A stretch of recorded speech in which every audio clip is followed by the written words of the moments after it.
This is Bloomberg Surveillance with Tom Keene and Paul Sweeney. I'm sorry, it's a boom economy, and that's what we're adjusting to. Neither party seems to want to take on deficits at all. With Lisa Mateo on markets. Stocks are coming off of another record high. And Michael Barr with news. Tensions between the U.S. and China have heated up even more. The best in economics, finance, investment, and international relations. This is Bloomberg Surveillance on Bloomberg Radio.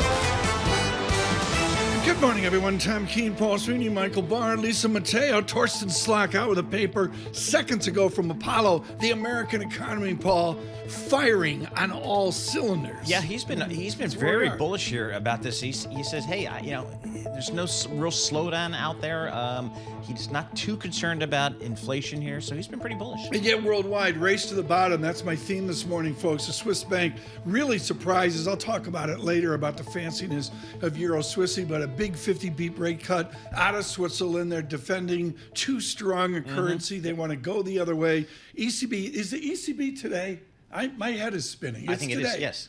It's 8:15, and then Lagarde will speak and all that.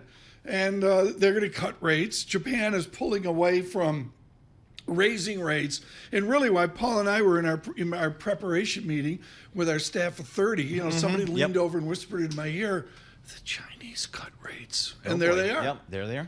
So it's a race to the bottom morning here with a new lower interest rate regime. Futures at -11, the VIX under 14, to say the least. Bloomberg Surveillance this morning and all the entire morning across the nation. We're brought to you by Oppenheimer.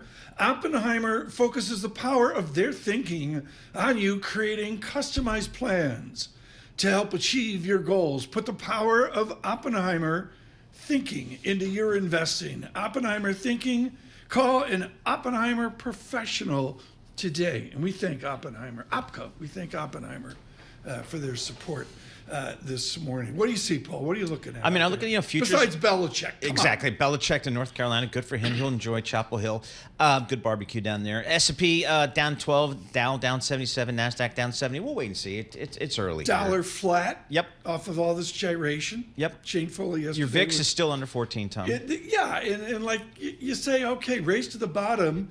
And as Torsten says, America firing on all cylinders. From the Interactive Broker Studio, she is firing on all cylinders. Our Bloomberg Business Flash, Lisa Mateo. As always, good morning. Yeah, futures, they're slipping right now. This is after the NASDAQ closed above 20,000 for the first time. Let's start with NASDAQ futures. Down about 0.3%, 68 points, but at 21,775.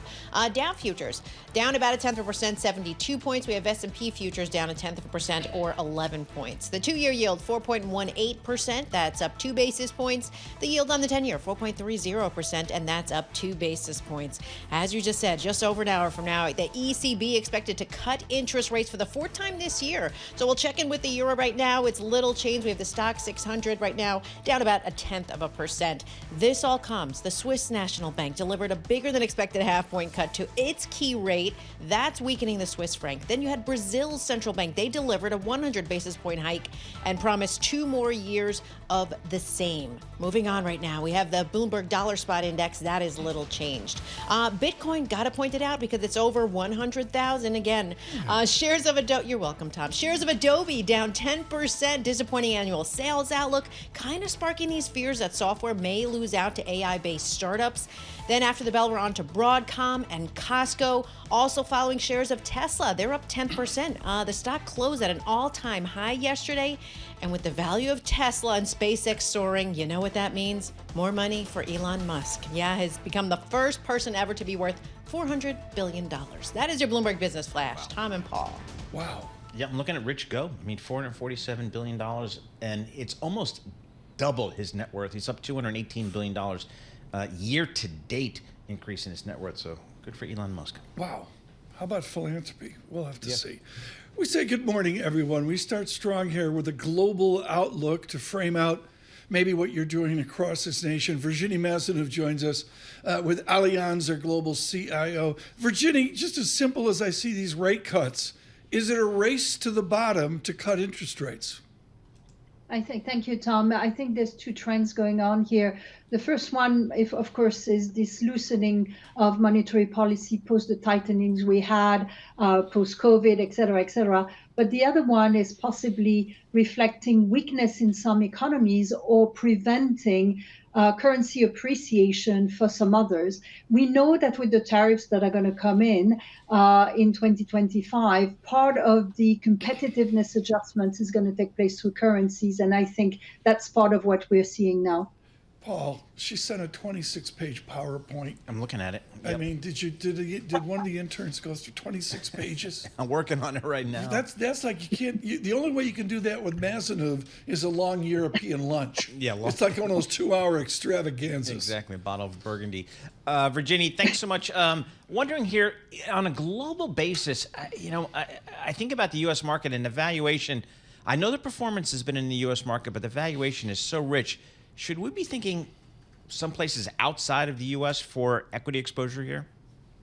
So I think, listen, if you look at it on an economic resilience and growth basis, there's still room in the U.S., in global portfolios for the U.S., but you have to be very selective in terms of valuation in tech in particular. We see the tech concentration, if you want to having picked, and we see a broadening of performance across tech in the next 2 years. So I would definitely continue to have the US in the portfolio based on EPS growth. However, you also have other parts of the world that are much cheaper, as you mentioned. So Europe is one of them. China is another one of them. And I think you have to be very selective. Interestingly, yes. Sorry. No, go ahead, Virginie, please continue. The pension reform, so in China, I think is something that I've been watching for a very long time. And it looks like we're going to extend the pilot program that we had in 36 pilot cities to a much larger universe of cities. And the idea there is basically to give tax advantage to people to contribute about $650 a month, tax-free, to invest in the fixed income and the equity market. So that could help a market that's very cheap. Yeah, I'm busting Virginie's chops here, folks, because it's a 26-page PowerPoint, but it's actually outstanding. Go to Allianz and get that PowerPoint from your Allianz Global Investors representative. It is a spectacular deck of intelligence. And with that, Virginie, what is the purpose of these rate cuts? I mean, if we understand that all monetary policy is an ambiguous outcome, can they actually pop GDP with a race to the bottom set of rate cuts? Well, I think, part of it clearly is rate cuts have an impact on the cost of financing for companies and people. And if growth is coming down or is lower, like we have this weaker growth environment in Europe, combined with political, as we know, volatility there, I think that will help. You also have that currency adjustment relative to a strong dollar that I think is going to be very important. So it's not the only measure. You also need fiscal measures if you want to have more support for growth. But I think it's definitely important. Virginie, we're a little bit more than a month past the U.S. elections here. Did you guys at Allianz change your view of the U.S. market with this new administration coming in January? So, we actually had anticipated quite, the outcome that we had. And of course, what's really interesting is the markets today are quite favorable based on the focus on deregulation and tax cuts, et cetera. What we've not seen, because we don't have much clarity on it, is the other side or the more challenging areas, particularly as it relates to tariffs, the global supply chain redesign, and what that's going to do to different parts of the global competitiveness, if you want, chain. And that is what I think is going to be really center stage for the first quarter 25, inducing some level of volatility. Can you call for dollar weakness, Virginie Mazenov? That's very interesting. That's a very important topic. So on one hand, you'd think growth is higher in the U.S. And therefore, there is room with potential inflationary input from tariffs, etc., to keep rates higher for longer or less slow faster, right? On the other hand, so that would mean strong dollar. On the other hand, if you look at the impact of some of the policies and the increase in budget deficit, which might go above 8%, that would mean potentially pressure on the dollar. So we have to see how the growth measures are going to be balanced and financed, and how the bond market will react. Absolutely unusual time. Virginie Mazenou of Allianz, thank you so much. Terrific deck there, I should point out as well. Futures at -10, Dow futures -67, the VIX under 14. With our news in New York City is Michael Barr. Thank you very much, Tom, Paul, Lisa. New York City police say the gun found on the suspect in the killing of United Healthcare CEO Brian Thompson matches shell casings at the scene. NYPD Commissioner Jessica Tisch says other lab results matched the suspect, Luigi Mangione. We're also able at our crime lab to match the person of interest's fingerprints with fingerprints that we found on both the water bottle and the Kind bar near the scene of the homicide in Midtown. Mangione is jailed right now in Pennsylvania on weapon and forgery charges.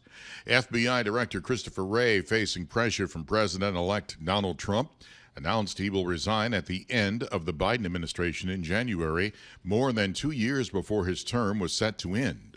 I love this place. I love our mission, and I love our people.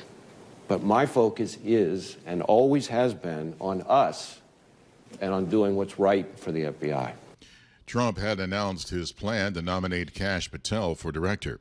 President Biden has commuted roughly 1,500 sentences and has pardoned 39 people in the biggest single-day act of clemency. The commutations are for people who have served out home confinement sentences for at least 1 year after they were released.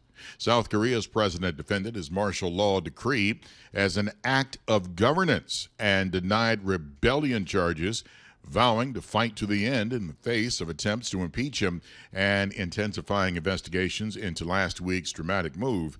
Yoon Suk-yeol's statement came hours before the main opposition Democratic Party submits a new impeachment motion against Yoon for a floor vote this weekend. Finally, North Carolina and Bill Belichick. They have agreed to a 5-year deal for the 6-time Super Bowl winning head coach to become the Tar Heels' next football coach. Global news 24 hours a day and whenever you want it with Bloomberg News Now. I'm Michael Barr. This is Bloomberg. Tom, Paul, Lisa. So it's a huge shift, isn't it? I mean, you're going to walk-ons and recruiting. I get he gets other people that do the recruiting. Yeah. Do you want to play with Bill Belichick? That's a sales job. But what's the biggest shift from NFL to college? Well, especially for Bill Belichick, because you're talking old school coach. And old school coaches, you know how they can be sometimes. You know, they pull that Vince Lombardi move, man, to start yelling at the players. Can you do that today with college players? Oh, Lisa's in on this. What do you think, Lisa? No, because we see, I mean, even I just know from all the coaches that my kids have had, and it's, if you have an old school coach, it's very different nowadays. The kids take things a little bit differently than we used to back in the day when you just take it in, shake it off, and just go. Our coaches were so tough. John Lloyd used to go back in the corner of the ice rink and throw up. They skate us into the ice. I mean, old school's out, huh? I don't know how it's going to happen. So. But if you want to play in the NFL, maybe this is the place to go. He'll get you in the NFL. Yeah. That's the you'll pitch. learn football. That's the pitch. Very cool. Very, very cool. Yes, I got an email. We'll talk to Michael Barr about the 49ers. They play tonight at the Barr household. It's a big deal. We'll try to squeeze that in here as we can. Futures at -10. Jeffrey Rosenberg coming up here at the bottom of the 7 o'clock hour. It's Bloomberg Surveillance.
Markets, headlines, and breaking news 24 hours a day on Bloomberg Radio, Bloomberg Television, and the Bloomberg Business app. This is a Bloomberg Business Flash.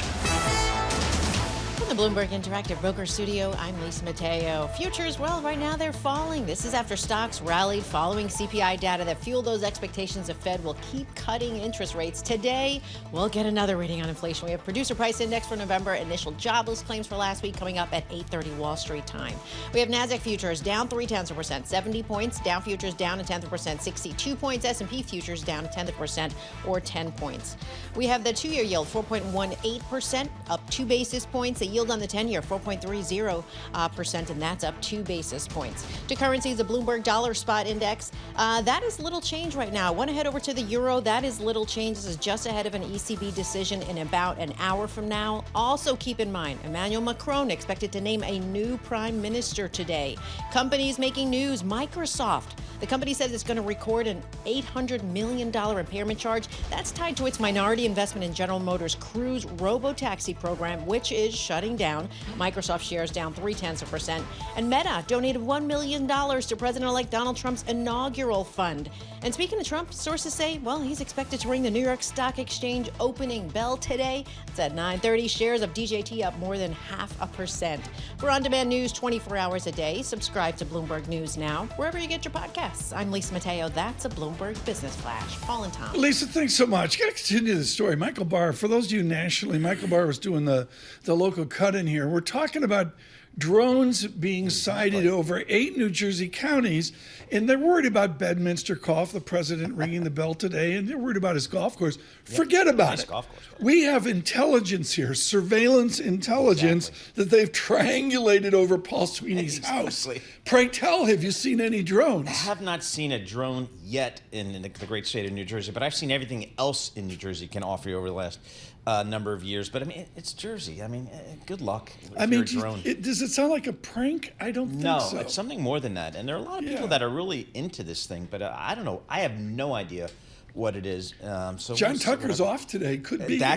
Could be a correlation there. There could be correlation there. If you don't see John Tucker in a drone, what do you think here? So we'll see. But I mean, I don't know what interest could they have in New Jersey. I have no idea. Your drone update. Usually we're with Jeffrey Rosenberg of BlackRock when we're breathless.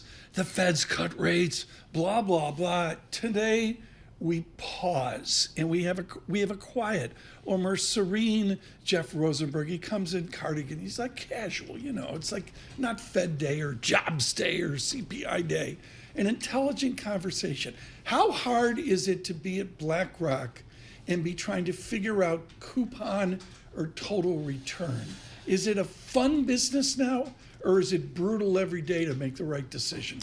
Well, there's just a lot of cross currents, and although it seems kind of quiet, it's about an hour and 10 minutes till we start the morning in fixed income, and then it's ECB day actually. So it never stops. Is the stuff you learned at Tepper at Carnegie Mellon valid now? Is the textbooks help you in this fixed income market?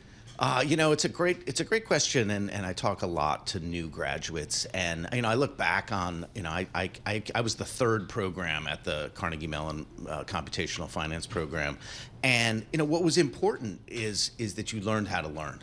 You learned how to keep your skills relevant because, like, for example, when I was there, like, the credit derivatives market hadn't yet even been invented, but the underlying kind of intellectual foundations of that was interest rate derivatives. And so I had the interest rate derivative background, and then when credit derivatives became kind of invented, it was all based on the same kind of academic theories. I want to get this in quickly. Paul wants to jump in. We've got Jeff Rosenberg of BlackRock with us for this entire 2 blocks into 45 after the hour.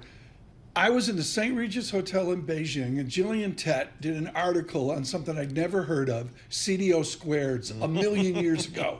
Are we back to that now with derivative cuteness? Are we doing an 06, 07 redux? So, It's a quip somewhat attributed to Mark Twain. History doesn't repeat, but it rhymes, and I think that's the way to think about cycles and financial cycles and innovation. But particularly around credit. We've had credit cycles from time immemorial. This one is particularly interesting, right? Because it's in the post-GFC environment where we've seen something we've never seen before, right? This massive expansion of liquidity from a step function change in the role of central banks and the amount of liquidity in the market. And liquidity is the essential ingredient in extending a credit cycle, right? My favorite, probably greatest quip of all time. Hats off to the source of this one, which is coming to a movie, on Christmas Day with Timothée Chalamet. A rolling loan gathers no loss.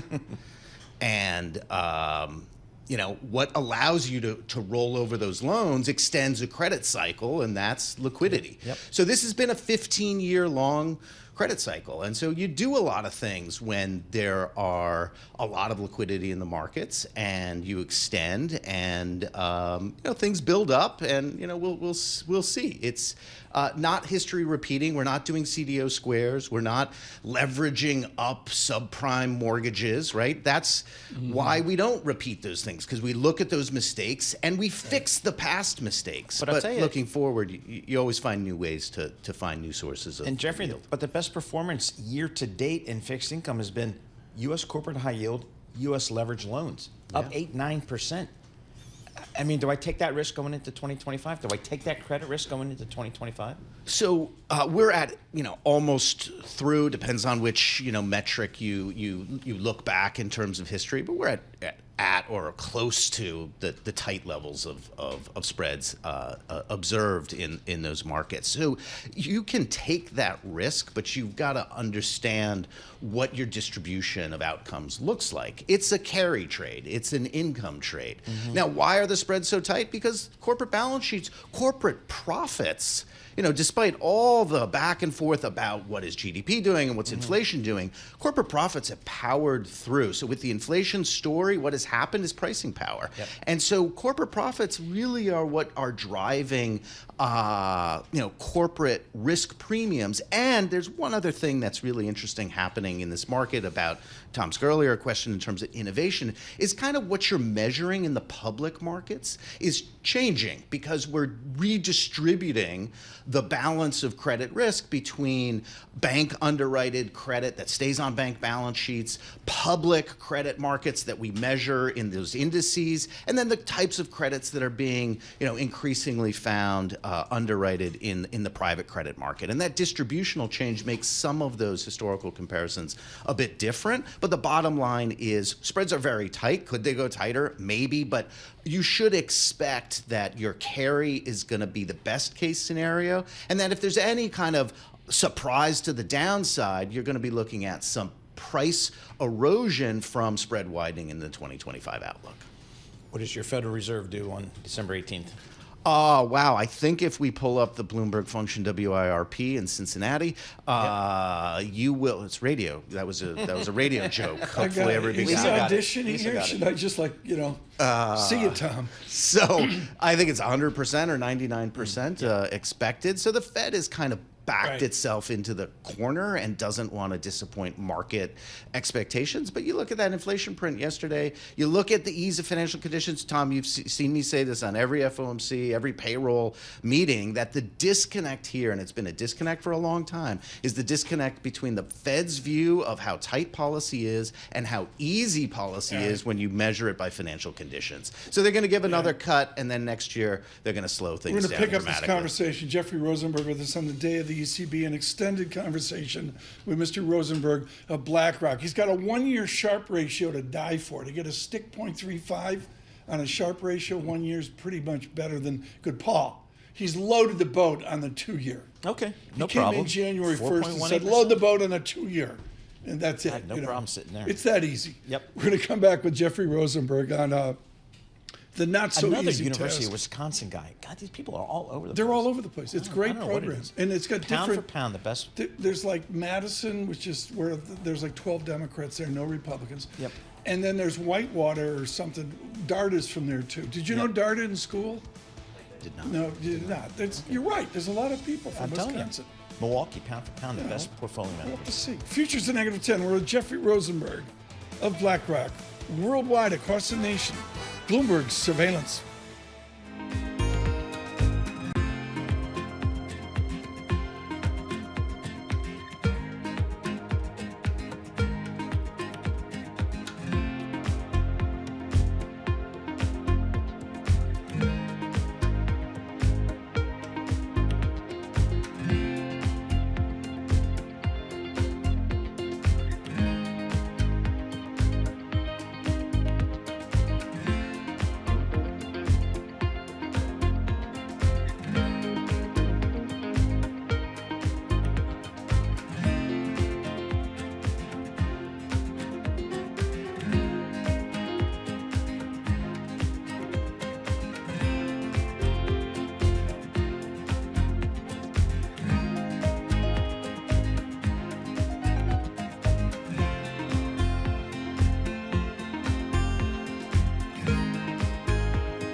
Markets, headlines, and breaking news 24 hours a day on Bloomberg Radio, Bloomberg Television, and the Bloomberg Business app. This is a Bloomberg Business Flash.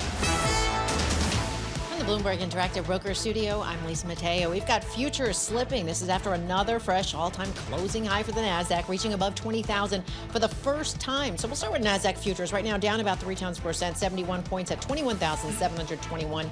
The Dow futures, little change, down 40 points. S&P futures down about 0.1% or 9 points. The two-year yield, 4.17%, up 2 basis points. The yield on the 10-year, 4.30%. That's up 2 basis points. To commodities, we have Brent crude lower, $73 a barrel. WTI crude a bit higher at $70 a barrel. We have spot gold lower at $2,711 an ounce. To currencies, we have the Bloomberg dollar spot index. That is little changed right now. The Japanese yen up about 0.1%. The euro stronger, British pound weaker. We have Bitcoin up above 100,000.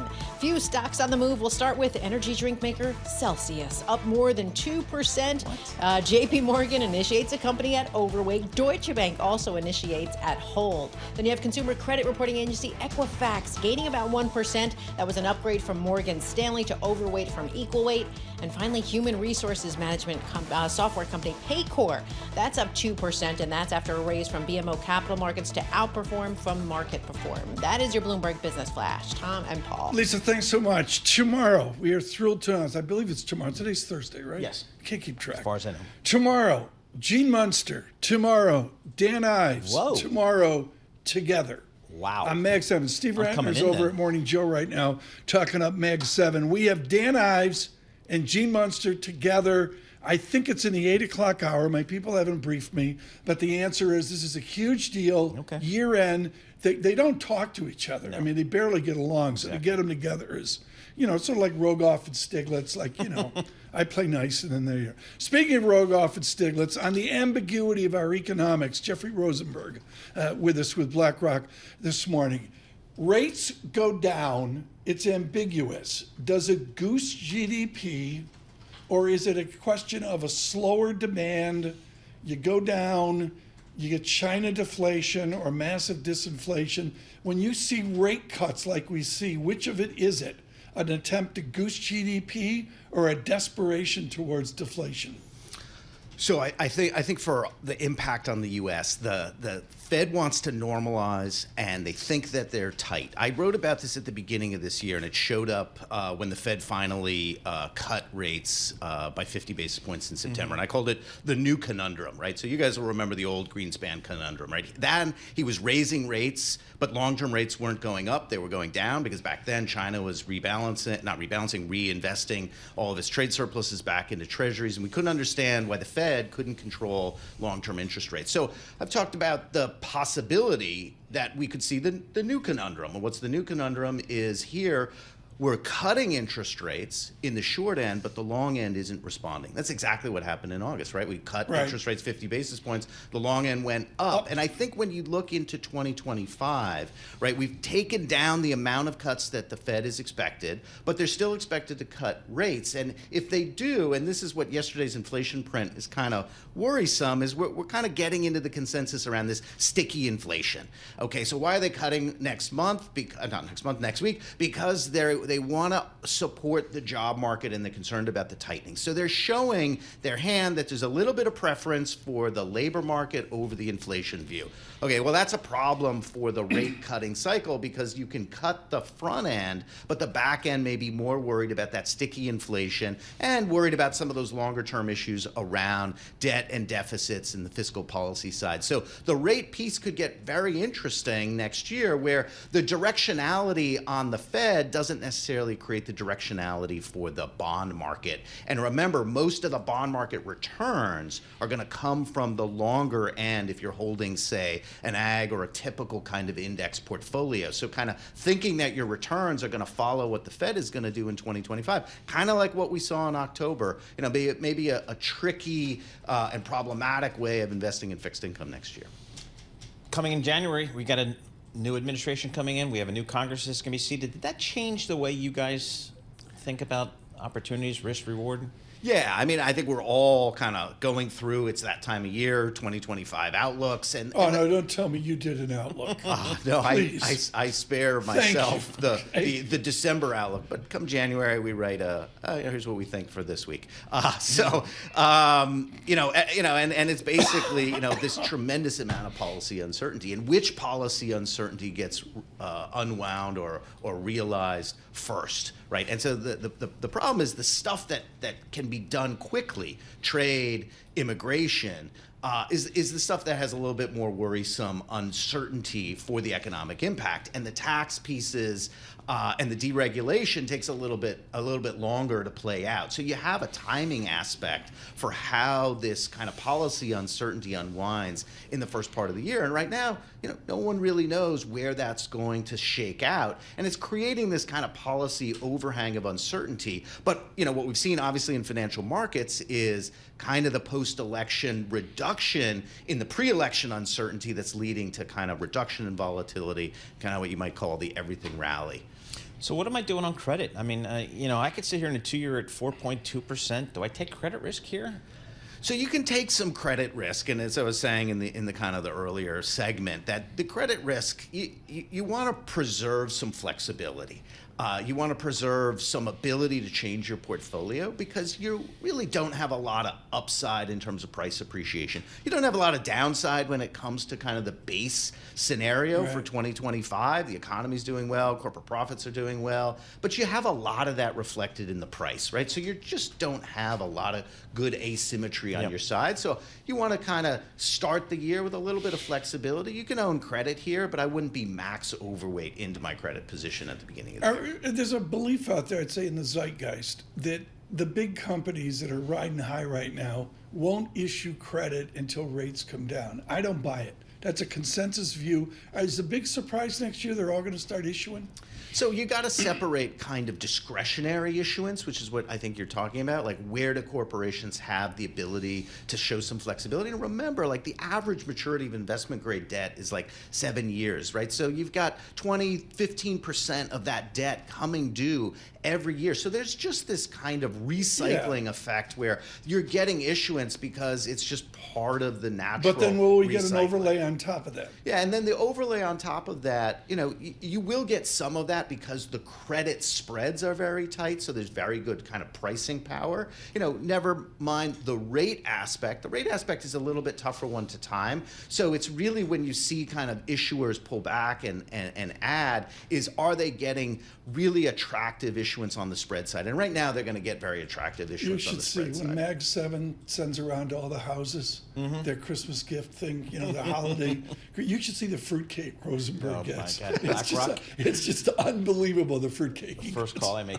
All right, so where's the best value in the fixed income space today as you think about 2025? Yeah, so I think there's value and there's kind of opportunity. And so I think the value is in the front end of the curve because that's the part where I think if you're going to see some kind of reaction from the Fed's policies in 2025, that's where you're going to see it. And you're not as exposed to what I was highlighting earlier before, this kind of conundrum risk where Fed's cutting rates, but back-end rates are really reflecting more long-term inflation or debt and deficit issues. Value is tough across fixed income because of the tightness of spread. So it's really about relative value and relative kind of risk exposure. Front-end investment grade, there's not a lot of spread, but there's not a lot of risk. So it's kind of an okay place to be. There's no real kind of jump up and down and back up the truck. As I said before, it's more about a little bit starting the year, a little bit more flexibility, a little bit more liquidity, a little bit more defensive on how tight spreads are, and then use that to take opportunities if there's some surprises, which is what we're going to get, right? You just can't predict them by definition. That gives you an opportunity to take advantage then. What are systemic strategies? That's in your Systematic. title. Systematic. What's the difference? Tell me, what do you guys do? Yeah, so basically the key of what we do is to exploit opportunities in the cross-section, right? And look at alpha opportunities. And what we do is take out, so much of what we talk about in the markets is the direction, right? Are rates going up? Are rates going down? Look, the reality is getting the direction right is pretty hard. So if your alpha source, if your outperformance source is betting on direction, it's you get maybe 4 times a year to make that correctly. If you look inside of financial markets, inside the what we call the cross section, there's a lot more opportunities to take advantage of the key driver of alpha, which is dispersion, and that's kind of like the centerpiece of our systematic strategy. And over to equity markets, folks, what you just heard from Mr. Rosenberg is gospel. I can't say enough how wrong the financial media is on this, of focusing on vectors out 6 months. They change like an aircraft carrier turning around in the Mediterranean, and the grind is day by day looking for that differential in price, which if you're BlackRock, you got to use Greek letters. I mean, you went to Carnegie Mellon. $300 billion doing this system. He named his third kid Epsilon. I mean, what's that about? Jeffrey Rosenberg, thank you so much. Thank you very much, guys. Wonderful to have you in studio. And particularly, this was great. It's not like, what did the Fed do? What about paragraph 3? I mean, it's a different Jeffrey Rosenberg with BlackRock. Futures at -11. The ECB this morning. Ives in Munster tomorrow. With our news in New York City, here's Michael Barr. Thank you very much, Tom, Paul, Lisa. Donald Trump has reportedly invited Chinese President Xi Jinping to his inauguration next month. That's according to a report from CBS News. Bloomberg government's Jack Fitzpatrick has more from Washington. It would be unprecedented for Xi Jinping to accept, and it's notable even that the invitation reportedly has gone out. We don't know for sure because Trump hasn't commented on it directly if he really even thinks Xi would accept the invitation, or if this is something to be nice and to send a signal that he wants good relations with China, despite all his comments on the campaign trail about tariffs on Chinese imports and the general kind of combative tone that he often takes about relations with China. Bloomberg government's Jack Fitzpatrick in the nation's capital. New York City police say the gun found on the suspect in the killing of United Healthcare CEO Brian Thompson matches shell casings at the scene. Police also said that lab results match suspect Luigi Mangioni's prints to a water bottle found near the scene of the killing. Manhattan District Attorney Alvin Bragg says he is sure that they've charged the right suspect with second-degree murder. Bragg says there might also be additional charges. We intend to learn more, and we have a lot of things to do. And, as things go forward, there may be additional charges to bring. Mangione remains in Pennsylvania fighting extradition to New York, but Bragg says he's confident the 26-year-old will be extradited. President Joe Biden is commuting the sentences of roughly 1,500 people who were released from prison and placed on home confinement during the coronavirus pandemic and pardoning 39 Americans convicted of nonviolent crimes. Global news 24 hours a day and whenever you want it with Bloomberg News Now. I'm Michael Barr, and this is Bloomberg. Tom, Paul, Lisa. Michael Barr, thanks so much. A couple shout-outs here. We talked about Helsinki yesterday, north of Helsinki. Thank you for listening. In Finland, I got a lovely note from the University of Chicago. Nice. They grinded it out there, master's program. It's like serious stuff. It's awesome. They're great. Thank you for listening at the University of Chicago. Of course, we love the faculty there going. One of my most magical days, Paul, was interviewing Milton Friedman and Robert Lucas on the same day. Professor Friedman, I think, was 92. He dropped the phone in the middle of the interview and just kept talking while he picked it up. Very good, very good. And we say good morning in New Brunswick. Have you ever been to New Brunswick? In Canada? Canada, Lisa? No, please. New Brunswick, New Jersey. Yes, No. New Brunswick, New Brunswick, I've been there. Canada. It's like, No. it's like Is that it's Nova like Scotia it's on the or flight something? path in from London, and it's gorgeous. Okay. It's one of the they make Lovely. hockey players. Big time, big time. There's Newfoundland and Yep. New Brunswick. I've never been. Okay. Good morning. Thank you for listening. In Canada as well. We're on Apple CarPlay, on Android Auto, on Sirius XM Channel 121. Good morning on the corridor from 99.1 FM up to 92.9 FM, Mount Katahdin down to Block Island, and Bloomberg 1130 in Donald Trump's New York. Good morning.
Markets, headlines, and breaking news 24 hours a day on Bloomberg Radio, Bloomberg Television, and the Bloomberg Business app. This is a Bloomberg Business Flash.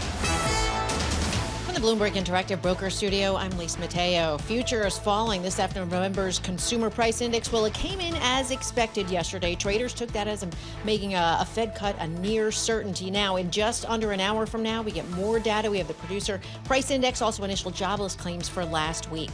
Ahead of it, NASDAQ futures down about 0.4%, 92 points. Dow futures, little change, down about 35 points. S&P futures down 0.2%, or 12 points. The two-year yield at 4.18%. That's up 2 basis points. The yield on the 10-year 4.30%, and that's up 2 basis points. To currencies, the Bloomberg Dollar Spot Index, that is little change. We have the Japanese yen, that is up about 0.2%. The euro, little change. The British pound down about 0.1%. Bitcoin above 100,000. Yeah. Companies making news. NVIDIA, I got to point it out. Sources saying NVIDIA adding hundreds of staff in China this year, focusing on new autonomous driving technologies.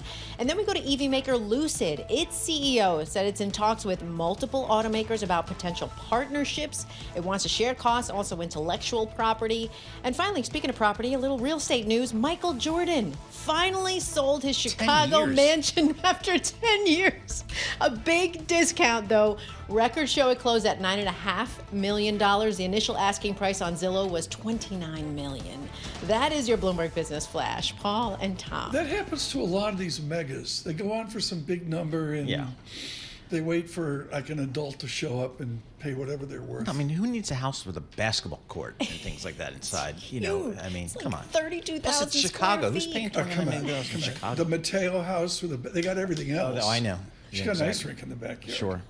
It's interesting. David Rosenberg out of Toronto, he's been very cautious and he really makes note of this economy, throwing caution to the wind. It's still working. David Rosenberg. Paul, this goes to what we were talking to Mr. Rosenberg about.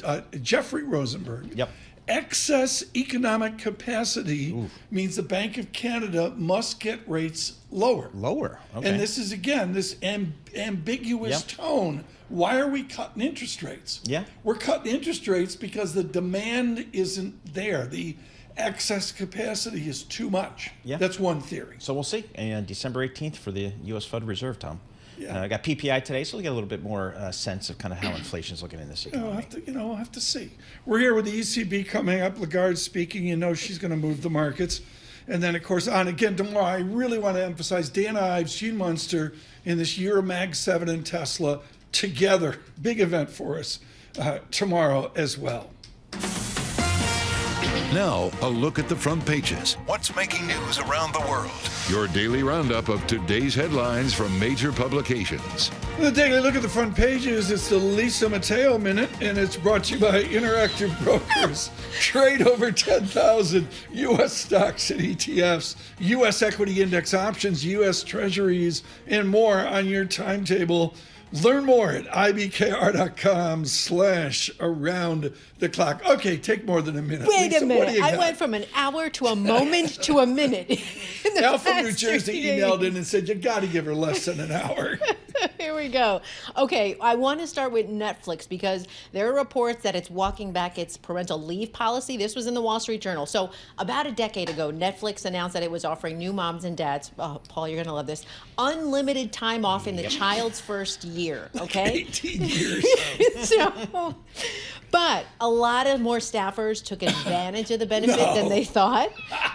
So the Wall Street Journal, they spoke with workers, former workers, who say the company spent the last few years kind of stepping back. They haven't taken it away per se, but they're offering vague, conflicting guidance internally. The reason why the company's been growing, right? They now have like 14,000 employees, more than 60% jump from before the pandemic. So they have to start making some changes. And I think it's Wall Street focus on profitability, not just growth. True. So I think the company's saying we need to look at all of our costs here. And if when your first kid was issued, how many days did you take off? I had twins, and my How many days did you take off? I was back on the road the next week. I took 3 days off. Twins. Cash flow. Cash flow came out. He was issued, and I took 3 days off. And granted, that's stupid. It is. I'm not saying it's completely stupid. No, it was. But come on, Lisa, how long should maternity leave be, or paternity leave? It's tough. I know I myself only had 3 months, and then I had to take vacation days. So it's different. It's much better now. Different everywhere it's much you go. better Yes. now. And like here, I think we have a very good policy. We have an here. excellent policy Yes. here, and even Would dads you are like included. to, excuse me, did you want to tell us something here? Is there something we need to know? I am way past that. Tell Mr. That ship Mateo. has sailed. Next. Okay, reality TV shows. I'm not sure if you guys are fans of any reality TV shows, but Netflix has one. It's called Love is Blind. The reason I bring this up is because the National Labor Relations Board has brought up this complaint, and it could start allowing them to become union members. We're talking about the castmates of these shows. Okay, it gives it because they're talking about different federal legal protections, opening the door to unionization because it classifies the show's contestants as employees. That's what they're trying to fight. A lot of the contestants have been fighting this. There's been lawsuits back and forth about this, but it's this particular show that's kind of starting this and opening the doors to other shows and saying, hey, wait, maybe we should start. Well, one of the doing this reasons too. that the broadcast networks and the cable networks like reality programming is it's much lower cost. There's no script writing. There's no script, any of that kind of stuff. And since there's less advertising revenue because of cord cutting, that's all you're seeing on broadcast television these days on the networks are these reality shows. It's very rare that you see a scripted show on the networks these days because they're just too expensive. Season 7 was really, it started slow. Of Love is Blind? I mean, perfect husband, but, and, you know, the tables have turned. But then I love in week 2 where they had dirty laundry. I mean, you know, it was just a great episode. I have to be honest, I didn't know what this show was. Apparently, like, they date one another from separate rooms. They don't even see one another. They hear it through speakers until they agree to get engaged. Give me happy days at 8 o'clock on Tuesday John nights. Farrell's the one that turned me on to Love is Blind. It's his fault. Next. Okay, Sports Illustrated coming to a stadium in New Jersey. Okay, we're talking soccer. They're buying the naming rights to the 25,000-seat soccer stadium right near Newark. It's the home of the Red Bulls. Yeah, it's a home great of the stadium. Gotham. Yeah, Great stadium. I've been there for a game. 13-year deal, reportedly worth more than $100 million. But the only thing is that it has little to do actually with Sports Illustrated, because if you know, they're owned by Authentic Brands Group, which kind of buys up companies that are under pressure, sells the licenses for the use of their names. Do they still make the magazine? They do Digitally or still make print? the magazine. They're just not making as much money, I guess. But that's why they do agree to go with Authentic Brands, because now this company gives them money because it helps sell off to the use of their name. So similar thing with Playboy, by the way. Just throwing it out there. They did that too. Okay. Having covered that stock for many years. But it's also owned Sports Illustrated tickets. And I just bring that up because now that ticket company is going to be the exclusive ticketing partner of the team. So that's another difference. 30 seconds, speed. What do you got? Okay, last one we have. The price of groceries, sky high. So what's the solution? Well, there's someone running for New York City mayor. His name is Zohran Mamdani. He says that we should think of doing city-owned grocery stores. That's what it is. Oh boy. He says it's going to help bring down the cost of groceries because they're going to use city land or buildings, buy food wholesale, and would also be exempt from property taxes. On those margins, I want the city involved in anything. I don't get how they do it, given the income It's statement of the Kansas, industry. Wisconsin are doing it. Really? They're trying Really? it out. Oh, okay. Yes, Chicago, Atlanta, they're moving forward with similar proposals. So it's going to be brought up today. This lawmaker. Yeah. Lisa Mateo, the newspapers. Bread lines. Thank you so much. We got a lot coming up here. Lindsey Piegza is my Economist of the Year. She's going to darken the door in a minute. Really a perfect time to talk to her about her nailing the idea the Fed's going to struggle to bring rates down. We'll get a reset from Lindsey Piegza here. We've got Munster and Ives tomorrow as well. Jeff Rosenberg just with us. I mean, it's the interns. Yeah. Okay. Gautam Mukunda is going to join us here. It's a big day for the president-elect in Manhattan. Traffic warning on Fifth Avenue. The basic idea of ringing the bell. Donald Trump, Time Magazine of the Year. So Person awesome. of the Year. Very and good. all that. Ringing the bell today. Good for him. David Mason is 77. We say good morning. He's got some health issues. We give him good health.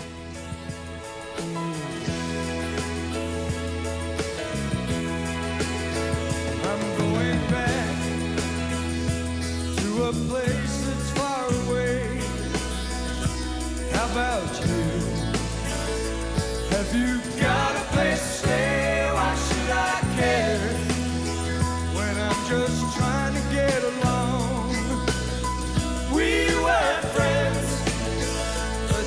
the end of our love.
This is Bloomberg Surveillance with Tom Keene and Paul Sweeney. What do you say to people scared stiff in cash? We've got an administration, presumably, that will be pro-business, lower taxes. With Lisa Mateo on markets. AI affecting demand for cloud computing. And Michael Barr with news. U.S. Secretary of State discussed the conflict in Gaza. The best in economics, finance, investment, and international relations. This is Bloomberg Surveillance on Bloomberg Radio.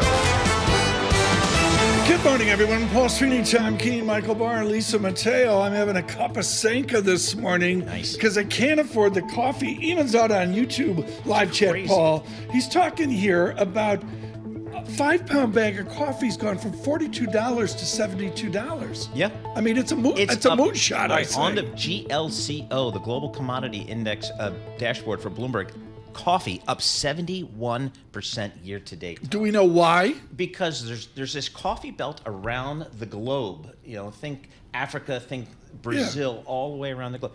Drought. That's the issue. Drought's the issue. Yep. Kona Hake. This is what we do at Surveillance. Instead of making jokes about Sanka, it's actually really good. Yep. Well, Bloomberg does a good coffee. Lindsey Piegza doesn't even know what Sanka is. No.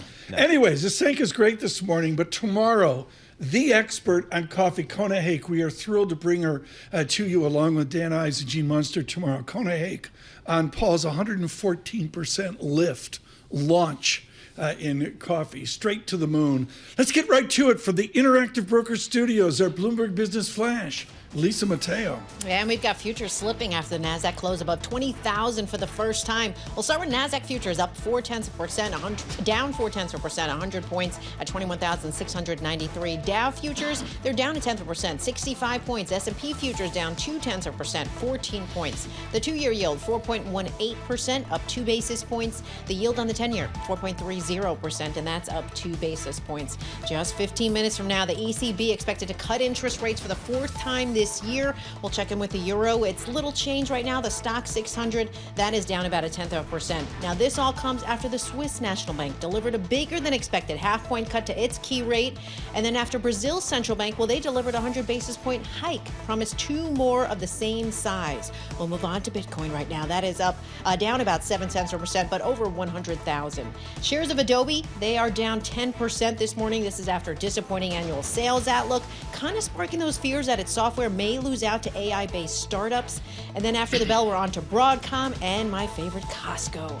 Also following, shares of Tesla up 0.2%. The stock closed an all-time high yesterday, and that was amid a $556 billion rally in the past 6 weeks. That is your Bloomberg Business Flash. Tom and Paul. Lisa, thanks so much. Bloomberg Surveillance this morning, and always brought to you by Cohn Resnick Advisory Assurance Tax. Discover optimization strategies that are helping CFOs to make their finance function more competitive, more resilient. Talk to Cohn Resnick's advisors. We thank Cohn Resnick for heritage support.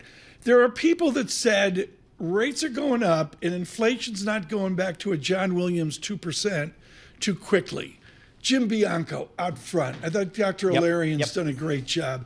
The Citigroup Combine, Hollenhorst and that crew. They know what they're doing. Great job. And other people that, the small brain I have it without the Sanka going.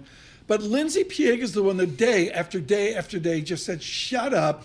Inflation's not coming down. She's my economist of the year with Stifel. Dr. Piegza joins us this morning. Lindsey, the global rate cut, the race to the bottom, Is it about trying to goose output, or is it a modest panic about, as David Rosenberg says, too much economic capacity, that there's not enough demand out there, rates got to come down now finally? Well, I think we're seeing very diverging economic conditions, which warrant different policy for the ECB, the Bank of England, versus what we're seeing from the Fed. We're seeing faltering growth overseas and a much more precipitous decline in inflation. Here in the U.S., growth is averaging near 3% over the past 6 months. And inflation is not showing further improvement, but rather momentum to the sideways, and in some cases, an acceleration in some of these key components. Right. So this divergence is very much to be expected, given that differential in economic and underlying conditions that we're seeing abroad versus in the domestic economy. Up at Harvard, Jason Furman does a great job. He calls it his ecumenical inflation, as he combines all sorts of series. What is your ecumenical treatment of yesterday's inflation report? Can you see a disinflation vector? Well, I think at this point, there was not enough momentum to the upside to dissuade the Fed from that December rate cut. I do think the committee is going to push through a third round cut next week, given that the increase was in line with expectations. Remember, Fed officials have reset the bar for December, saying as long as the numbers are within our expectations, within our forecast, that's not enough to derail our progress towards further relief for the economy, as long as the economy is still strong and solid but not overheating. So the threshold has been adjusted higher for December, but going forward, if we continue to see inflation at these elevated levels, this lack of progress, as we've seen in the core now for the past several months, I think the Fed is on the verge. They're going to be backed into a corner to take that policy pause sooner than later in the new calendar year of 2025. Lindsey, we're going to have a new administration coming in next month, a new Congress to be seated. Are you concerned about some of the, we haven't heard much about the economic policies of the new administration, but I guess tariffs are certainly part of it. Tax cuts are part of it. Does that raise materially your inflation concerns in this economy? Well, it certainly raises the risk scenario. We don't necessarily know how these policies are going to impact the economy, how these policies are going to impact from an inflationary standpoint, because we can't look at them in and of themselves. Large, sizable tax cuts could be inflationary, but we've heard from the incoming Trump administration they're likely to be offset with large, sizable reductions in government spending elsewhere. And so it depends on how this net plays out from an inflation standpoint, just like tariffs. In and of themselves, not inflationary. But if we see the economy engage in a tit-for-tat retaliatory cycle of consistent increases in tariffs, that then could lead to inflationary pressures. So there's still a lot of question marks, but I think it does raise the upside risk, which in part is why the committee wants to force through as much policy relief as they can now, before they face that potential downside limitation due to fiscal policy restraints. Lindsey, our economy is 70% services here. How's the consumer doing from your perspective? Well, the consumer is proving surprisingly resilient. We continue to see consumers out in the marketplace spending on goods and services, which Wait a minute. Lindsey, you nailed this. Go back 6 months. How did you guess that the consumer would be resilient? What was the pixie dust where you said the gloom crew's wrong? Well, I think the majority of the analysis was looking at the primary support for the consumer during the pandemic and the immediate aftermath stemming from fiscal stimulus. We pumped trillions upon trillions of dollars into the marketplace. And with that stimulus largely concluding, the notion was the consumer has to fall off a cliff. We haven't seen it yet, but the consumer has to be marching towards that endpoint. And I thought, not so fast, because there's a number of variables that are continuing to support the consumer. During the pandemic, we weren't just buying Pelotons. We were also paying down credit card debt. So the consumer's starting point from this deleveraging allows the consumer to take on a good amount of additional leverage, additional borrowing power, which will continue to supplement the consumer as we've seen. Okay, so bring it forward. We're running out of time, but this is important. Bring it forward to Paul's good question. Does the Piegza consumer boom continue? Well, the consumer continues to spend, but at this reduced level of about 2.5% to 3%. Now, certainly nothing to sneeze at, but it is a loss of momentum from a more robust pace as we've seen over the past year plus. Right. So the consumer is still the backbone, still the bright spot of the economy, but there is a potential for a loss of momentum, but that's not accounting for a potential change in policy if we do see sizable tax cuts or other supports for the consumer from the incoming administration. So give me this summary here. The Fed's going to cut rates in December. Do they not cut again until the Red Sox win 5 games in a row? Well, I can't necessarily speak to that timeline, but the Fed will likely cut rates in December and then stay on hold for at least 2 meetings, for at least some portion of the first quarter. We're looking for just 1 rate cut per quarter, totaling 3 additional rate cuts next year, taking us to 3 3/4. That's 375, and that's a good neutral level for the Fed to target. We'll talk again soon. Lindsey Piegza, thank you so much for Stifel, just absolutely nailing the growthiness that has surprised all this year. Futures at -12, the ECB in 4 minutes. With our news in New York City, here's Michael Barr. Thank you very much, Tom, Paul, Lisa. The man accused of killing United Healthcare CEO Brian Thompson is being held without bail in Pennsylvania as he fights extradition back to New York City. NYPD Commissioner Jessica Tisch confirms matches investigators have made as they gather evidence against Luigi Mangione, arrested this week with a weapon. We got the gun in question back from Pennsylvania. It's now at the NYPD crime lab. We were able to match that gun to the 3 shell casings that we found in Midtown at the scene of the homicide. Commissioner Tisch also says police were able to match the suspect's fingerprints with fingerprints that were found on a water bottle at the crime scene. South Korea's opposition filed a second impeachment motion against President Yoon Suk-yeol today, with the likelihood of its passage increasing as more ruling party members indicate they will support it. The motion was filed after Yoon made a defiant speech earlier in the day in which he tried to justify his shock martial law declaration last week and insisted he would fight any case against him. Yoon through an interpreter. 국민 여러분. Dear citizens, the opposition party is accusing me as a felon and is now trying to remove me from the presidency immediately. I will not give in to their demands. The Democratic Party needs to secure 200 votes in Parliament to pass the motion. An attempt to impeach him last Saturday failed to reach that threshold after Yoon's People Power Party boycotted the vote. Luiz Ignacio Lula da Silva's doctor says the Brazilian president was awake and talking following a scheduled medical procedure 2 days after having emergency brain surgery. The 79-year-old president was submitted yesterday for a hemorrhage. Lula fell in the bathroom and hurt the back of his head in October. Global news 24 hours a day and whenever you want it with Bloomberg News Now. I'm Michael Barr. This is Bloomberg. Tom, Paul, Lisa. Michael Barr, thanks so much. Up Madison Avenue in the holiday season, you can walk into a hotel and you could turn left into Bemelman's Bar, which can be noisy and festive and all that, or you could turn right into the silence of the Cafe Carlyle. It is a magical place. Paul, there's only 90 seats there, and you're going to be there in the coming hours. Yeah, we're going to this evening. We're going to the Cafe Carlyle. Tony Danza does Sinatra. Yeah. Have no idea what to expect. But we love the Cafe Carlyle. You're right on top of the town. Right on top of the town. It's 90 people. Yeah, and it's just quintessential New York evening. And we do it once every year. Woody Allen played there. Yeah, I've seen Woody Allen there. Bobby Short. Yep, Bobby Short back in the day. I just kind of feel like it's just one of those quintessential New York City things you can do. It's very good. Yeah, so we'll see how that goes tonight. You're going to mortgage the middle child on this? Exactly. Yeah, they're not How giving about these that martini? Away. Yeah, exactly. And, the little 2-course meal that they serve you there, it's all good. I sat there 45 feet. They gave me a rock star seat. Thank you, Carlisle. For Joan Osborne. Remember, What If God is One of Us? And I got the tab. Yeah.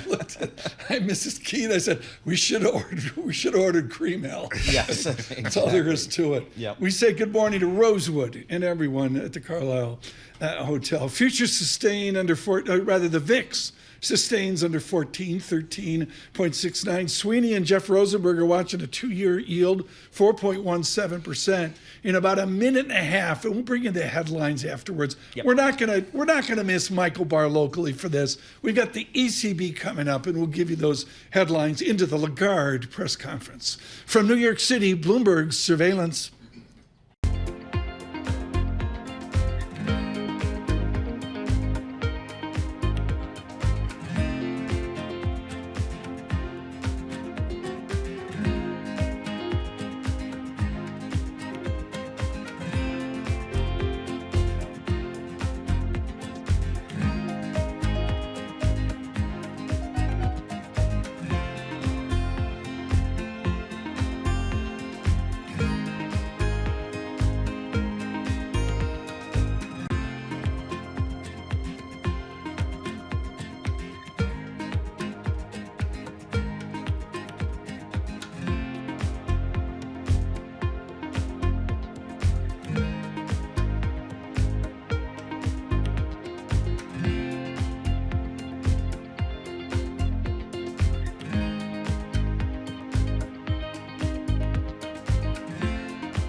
Markets, headlines, and breaking news 24 hours a day on Bloomberg Radio, Bloomberg Television, and the Bloomberg Business app. This is a Bloomberg Business Flash. From the Bloomberg Interactive Broker Studio, I'm Lisa Mateo. Well, as expected, the ECB cut interest rates for the fourth time this year, 25 basis points to 3%. So I want to check out and see how the euro's doing right now. It's down about 0.1% at 104.83 against the dollar. And we have the stock 600. That's down about 0.1% as well. Back here in the U.S., we get more economic data today before our Fed meets next week. In about 15 minutes from now, reads on producer prices for November, also initial jobless claims for last week. Ahead of all this, we have NASDAQ futures down 0.3%, 77 points. Dow futures down 0.1%, 51 points. S&P futures down 0.1% or 11 points. We have the 2-year yield 4.17%. That's up 1 basis point. The yield on the 10-year 4.29%, and that's up 2 basis points. Few companies making news. It's Microsoft. They said they would record an $800 million impairment charge. That's tied to its minority investment in General Motors' Cruise robotaxi program, which is shutting down. And Meta donated $1 million to President-elect Donald Trump's inaugural fund. That's something it didn't do for President Joe Biden or Trump's first term. And speaking of Trump, sources say he's expected to ring the New York Stock Exchange opening bell today. He's also been named Time Magazine's Person of the Year. For on-demand news 24 hours a day, subscribe to Bloomberg News Now. Wherever you get your podcasts, I'm Lisa Mateo. That's a Bloomberg Business Flash. Paul and Tom. Lisa, thanks so much. Euro coming off the bid here. We had a 105 to 4 digits, 104.75. It's new recent weakness in the euro. It gets you back to December 2nd, maybe December 4th. Nothing like what we saw November 22nd, but nevertheless, euro weaker here off an ECB rate cut. An incredibly important press conference coming up here where every word will matter. Paul Sweeney and Tom Keene joining us now. Holiday shopping in Copenhagen. I think so. How romantic is that? I know. We sent Gina over to Europe for like 2 weeks to meet Bloomberg clients.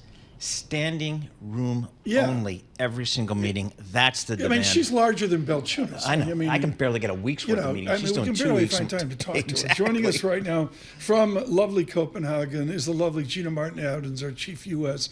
equity strategist. Gina, the zeitgeist, as you have mentioned, is a 13% earnings growth next year.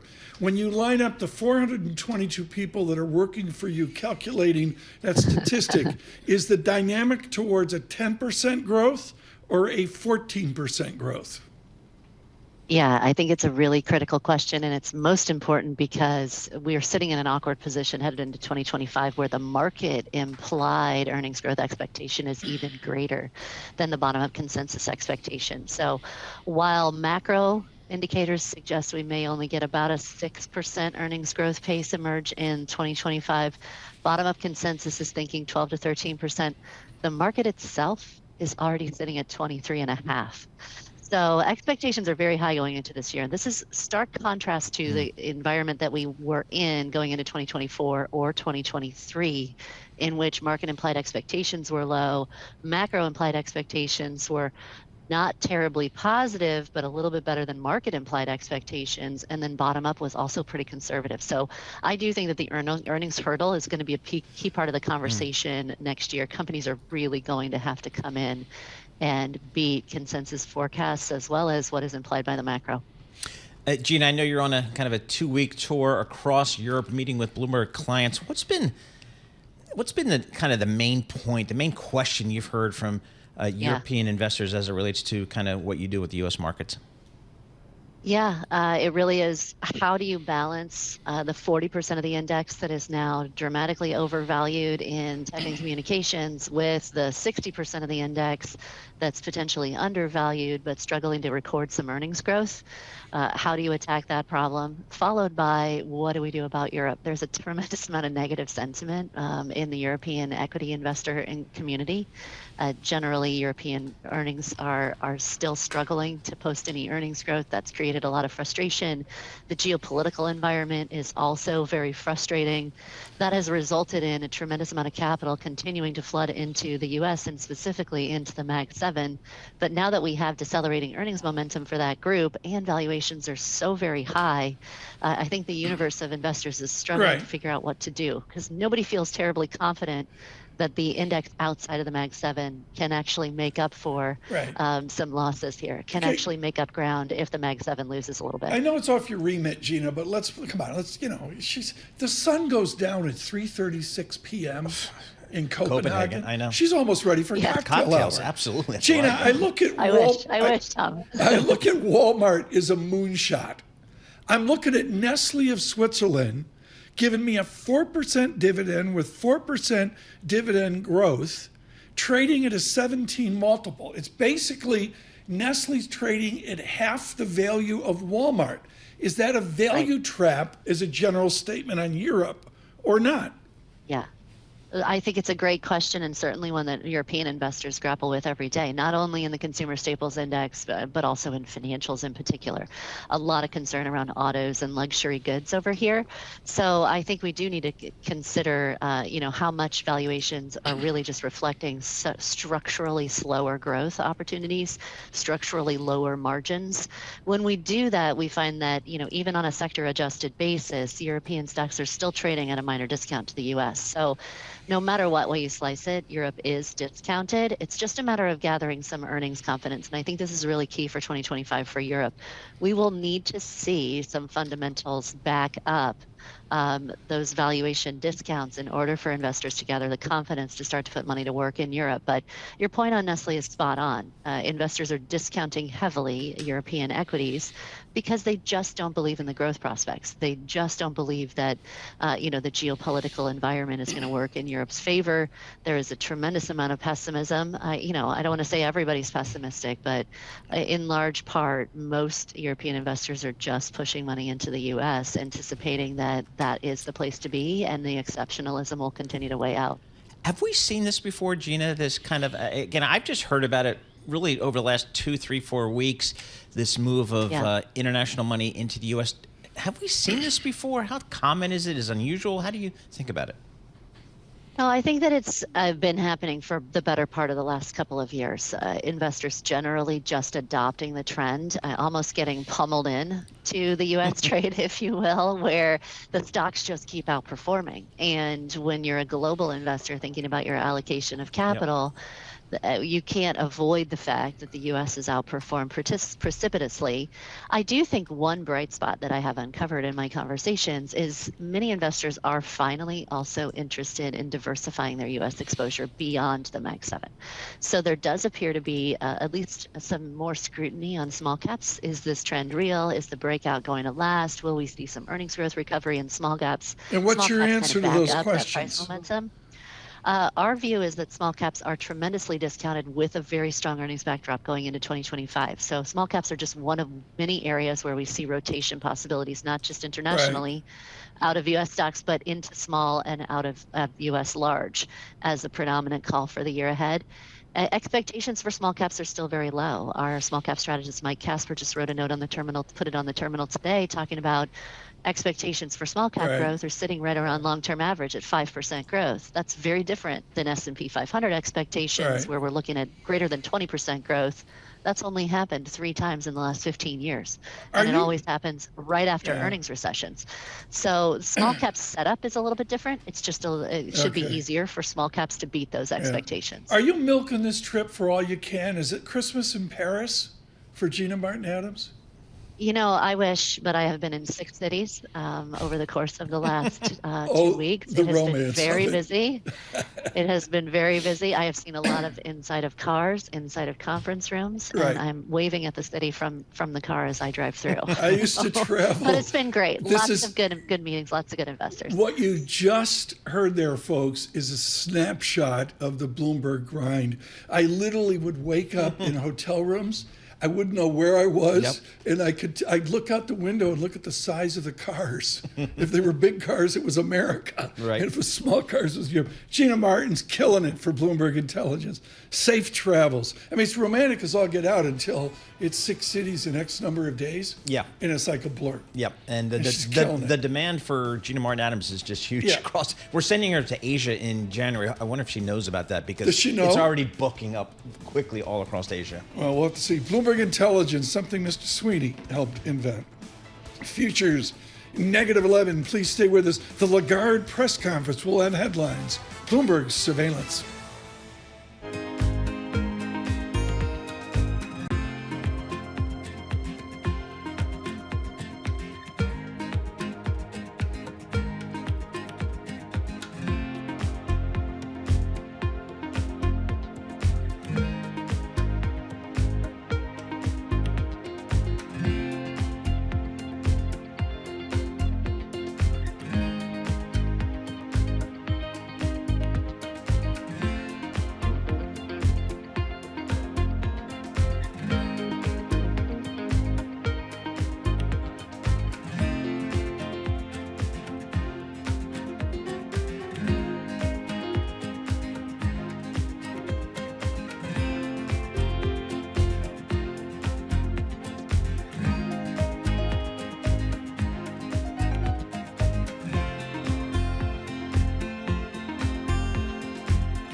Markets, headlines, and breaking news 24 hours a day on Bloomberg Radio, Bloomberg Television, and the Bloomberg Business app. This is a Bloomberg Business Flash. From the Bloomberg Interactive Broker Studio, I'm Lisa Mateo. We are just moments away from a read on producer prices for November, initial jobless claims for last week, and this comes after yesterday. CPI data fueled those thoughts that the Fed will keep cutting interest rates. What will we see today? Right now, the feeling ahead of it, well, we have NASDAQ futures down 81 points, Dow futures down 42, and S&P futures down 10. All right, let's start with PPI. Okay, so this is month over month for November. Survey was for 0.2%, came in at 0.4%.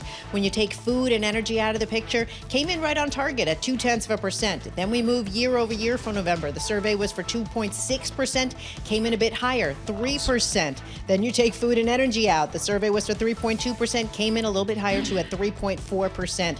Can't forget jobless claims for last week. So the survey was for 220,000, came in higher, 242,000. That's compared to the upward revision of 225,000. Okay, so let's get to the reaction. NASDAQ futures down 0.3%, 83 points. Dow futures little change, down 38. S&P futures down a tenth, or about 10 points. We have the 2-year yield 4.14%. That's little change, and the yield on the 10-year 4.28%, and that is little changed as well. That is your Bloomberg Business Flash. Tom and Paul. Thanks so much, Lisa. Greatly appreciate it. Jim Vanderhei and Mike Allen over at Axios are talking about the great upheaval. They're talking about a shifting of tectonic plates. We try to get some really important and tight focus here with Wendy Schiller joining us now from Brown University. Professor Schiller, everybody's telling me there's a generational shift. There's all this upheaval. Donald Trump, Time Magazine Person of the Year in that. But the Senate and the House seem very embedded in tradition.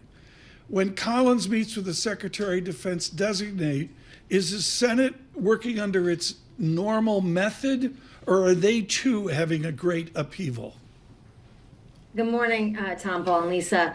Well, it's interesting that you use the word traditional. Others might say they're just exercising their constitutional responsibility to oversee government. And this is where party loyalty, polarization, sort of you're on my team or you're out, meets, institutional, not just norms, but, the checks and balances in a democracy. So that's what Susan Collins was doing. Susan Collins has a little more leeway. She sort of looked vulnerable last time, but ended up winning comfortably in Maine. It looks like she's thinking of running again in a couple of years. She doesn't seem to be as frightened of Trump in terms of her own party standing and her own electoral fortunes in Maine as Joni Ernst, as we saw with Pete Hegseth this week, seems to be in Iowa. So electoral politics is still alive and well. And in this case, it's the president, chief of the party, being popular, really throwing his weight around and saying, listen, I'm going to primary challenge you. I'm going to figure out a way to get you on my side. Terry Haynes has been brilliant on this, writing. Mm-hmm. He had a day where he wrote like 3 notes out on LinkedIn. Read Terry Haynes on LinkedIn,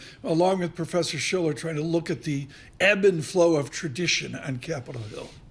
Wendy, do you expect the Senate to put up some roadblocks to some of President-elect Trump's nominees, some of the more contentious ones, or do you think they're going to roll over and just say, all right, Trump is in charge?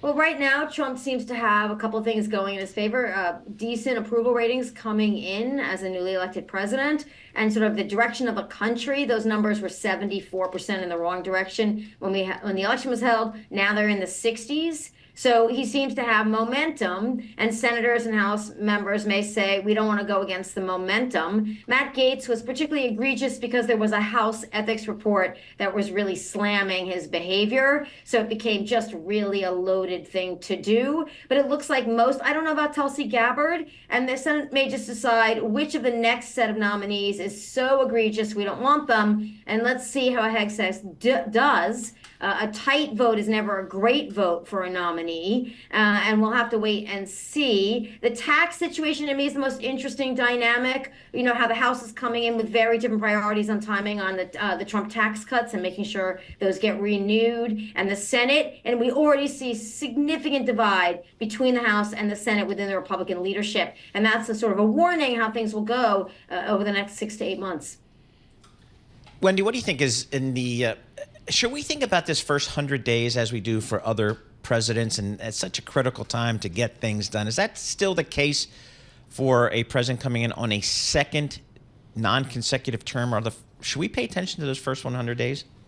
Well, Paul, in the sense of, president's cabinet is a signal of the president's priorities and the president's belief in government. We have a large government. You can say you want it to be a lot smaller, but right now it's very large and very embedded in every sector of our lives. You have to appoint people who aren't going to mess that up. You can shrink, you can reduce, you can make more efficient, but you can't make it not work well.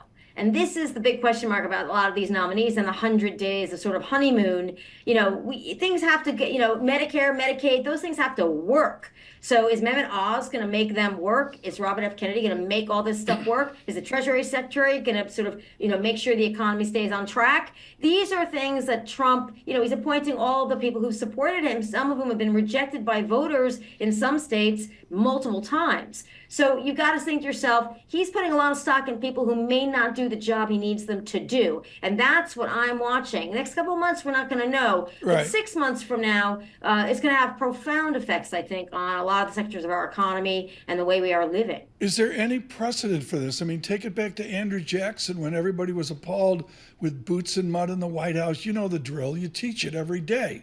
Is there any precedent for so many people coming into an administration that don't have the resume that people are used to? I was thinking about this actually because of some of our previous conversations going all the way back to Ronald Reagan. And Reagan brought in, I think it was James Watt, he brought in a couple of people. The housing secretary got into some trouble. Reagan brought in some very sharp people, Jim Baker, obviously Don Reagan, like really, Caspar Weinberger, George Shultz. Those were very bright, experienced people. But on the other hand, a couple of the other cabinet nominations weren't, such great, picks. Sorry. So I think that there is some precedent for a very popular figure in the party to appoint a less than stellar cabinet.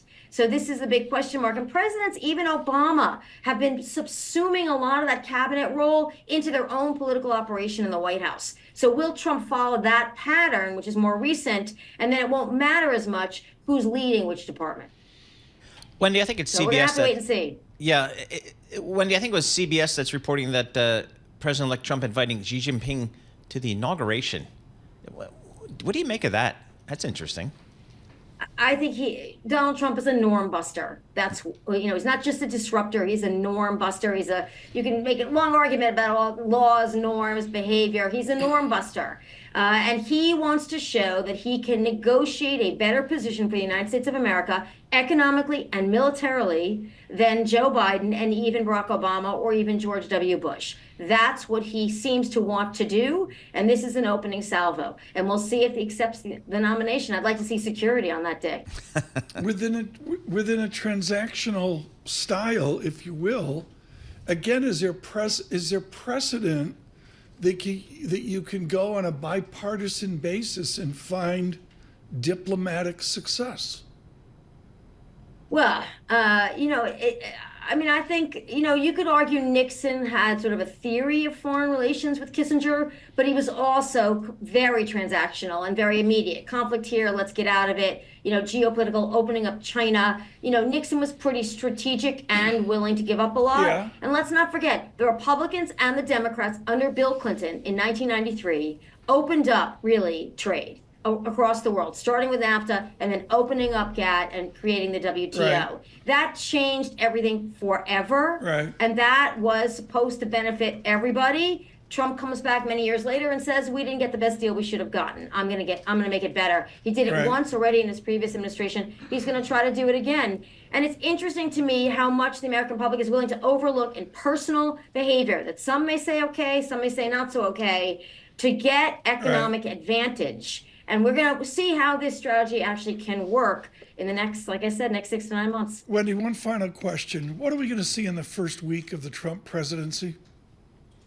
A lot of pomp and circumstance, a lot of celebrating. And I bet you within the first week, we're going to hear some things we haven't heard before and wonder, how is this ship going to sail? Is it going to be rocky or smooth? And I think every week we're going to have to be on our toes watching American politics and watching this administration. As I said, he's a norm buster, and I don't think that's going to change anytime soon. Professor Schiller, thanks so much. You really can't say enough about the commitment we have, led by David Gura here, of course, of the Big Take and all of David's work with us on Bloomberg Surveillance, and of course, Joe Matthew and Kaylee Lyons, a political season, Paul.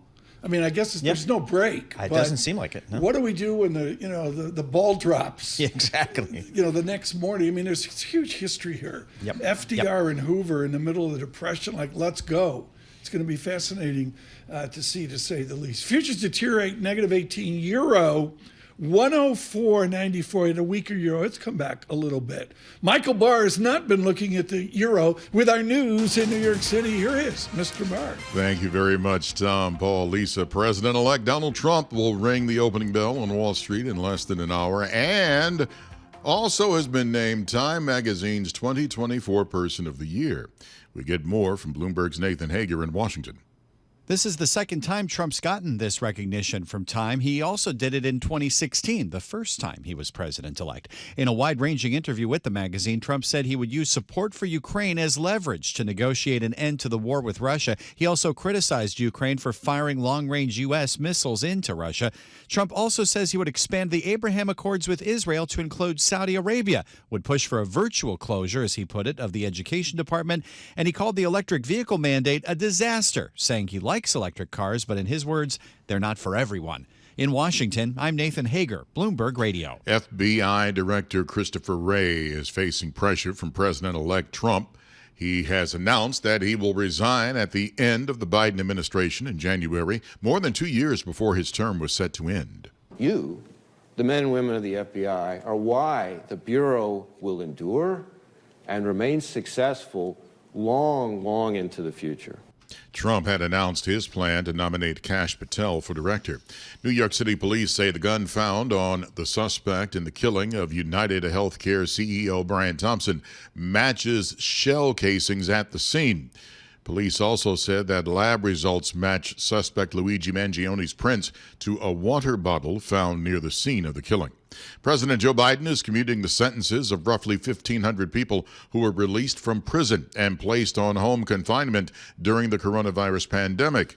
He is also pardoning 39 Americans convicted of nonviolent crimes. Global news 24 hours a day and whenever you want it with Bloomberg News Now. I'm Michael Barr, and this is Bloomberg. Tom, Paul, Lisa. Find a football game this weekend. We go to official streaming expert Paul Sweeney as well. How much does Michael Barr spend an NFL season to be able to watch every game? See, he doesn't know that. See, that's a problem for a lot of people. We don't know what we're subscribing to. We have to look at our Visa bills every once in a while to figure out, oh, I'm subscribing to that streaming service. I didn't know that. That's the bad news because it's hard to keep track of it all. But the good news is they make it really easy to disconnect. You just have to click a button and you're done, as opposed to trying to disconnect from Bell Atlantic or Verizon or Comcast or any of that kind of stuff. Is this why I'm still wearing Ked shoes because of the bills that I'm getting right now? What are you paying for Thursday night football so Mrs. Barr can watch the 49ers lose? Well, he said it, honey, not me. Well, let's put it this way. You're paying for the streaming, the Amazon streaming. Which is what about NFL package? Tonight it's on Sunday night. Tonight package. It's on Prime. Thursday night football is on Prime. It's on Prime. So and we have that too. We have Prime. So we're spending hundreds of dollars. Not to mention we still have the old cable set up. Yep. So we got the old cable set up. You have the old cable as well. Yeah. My word. Yep. And when you look at your betting addiction, I mean, my God, move the decimal point way out. That's why he's still working. That's why I eat at White Castle, man, instead of the big restaurants you guys are. How's the rotisserie league going here? I'm out. You're out. He's out. I'm out. Is that why where's Sassower? He's disappeared. Well, he's a winner probably. Yeah. He's in hiding? Okay. He's on sabbatical. That's why Rich is giving us a countdown, because he's out too. I'm really looking forward to Bills Lions this weekend. I think that'll be a great game. Futures at -16. Stay with us. The Lagarde press conference next.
Markets, headlines, and breaking news 24 hours a day on Bloomberg Radio, Bloomberg Television, and the Bloomberg Business app. This is a Bloomberg Business Flash.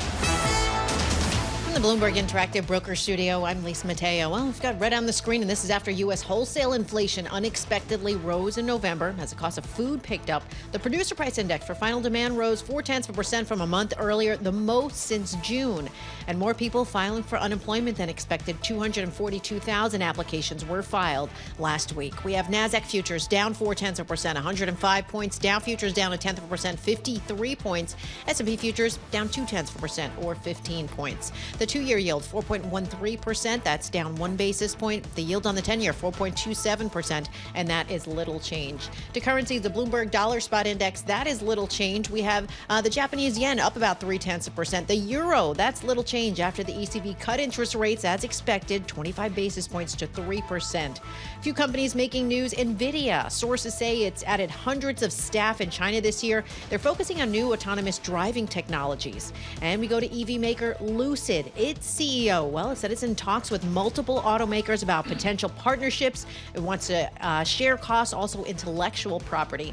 And finally, shares of Kroger up about 1.5%. It announced a $7.5 billion share buyback program. Comes after its planned merger with Albertsons, well, fell apart. That is your Bloomberg Business Flash. Tom and Paul. Lisa, thanks so much. On PPI, business inflation, it was elevated, but far more importantly, select statistics on the revision were elevated as well. And, you know, there's a little bit, I'm going to call it a weight to the tape, the two-year, 4.14% in the two-year. I mean, I'm not in the 399 watch.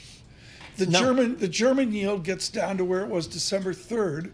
So it's basically, you know, a lower yield as well. We're going to have to see on that. Joining us now on the West Coast, always interesting, Julia Pollack joins us, chief economist at ZipRecruiter, to talk here about where we are. If you're sitting in the Eccles building, Julia Pollack, with the governors and the president and that, are you advising them from the left coast that the labor economy is fragile? Yes, I am.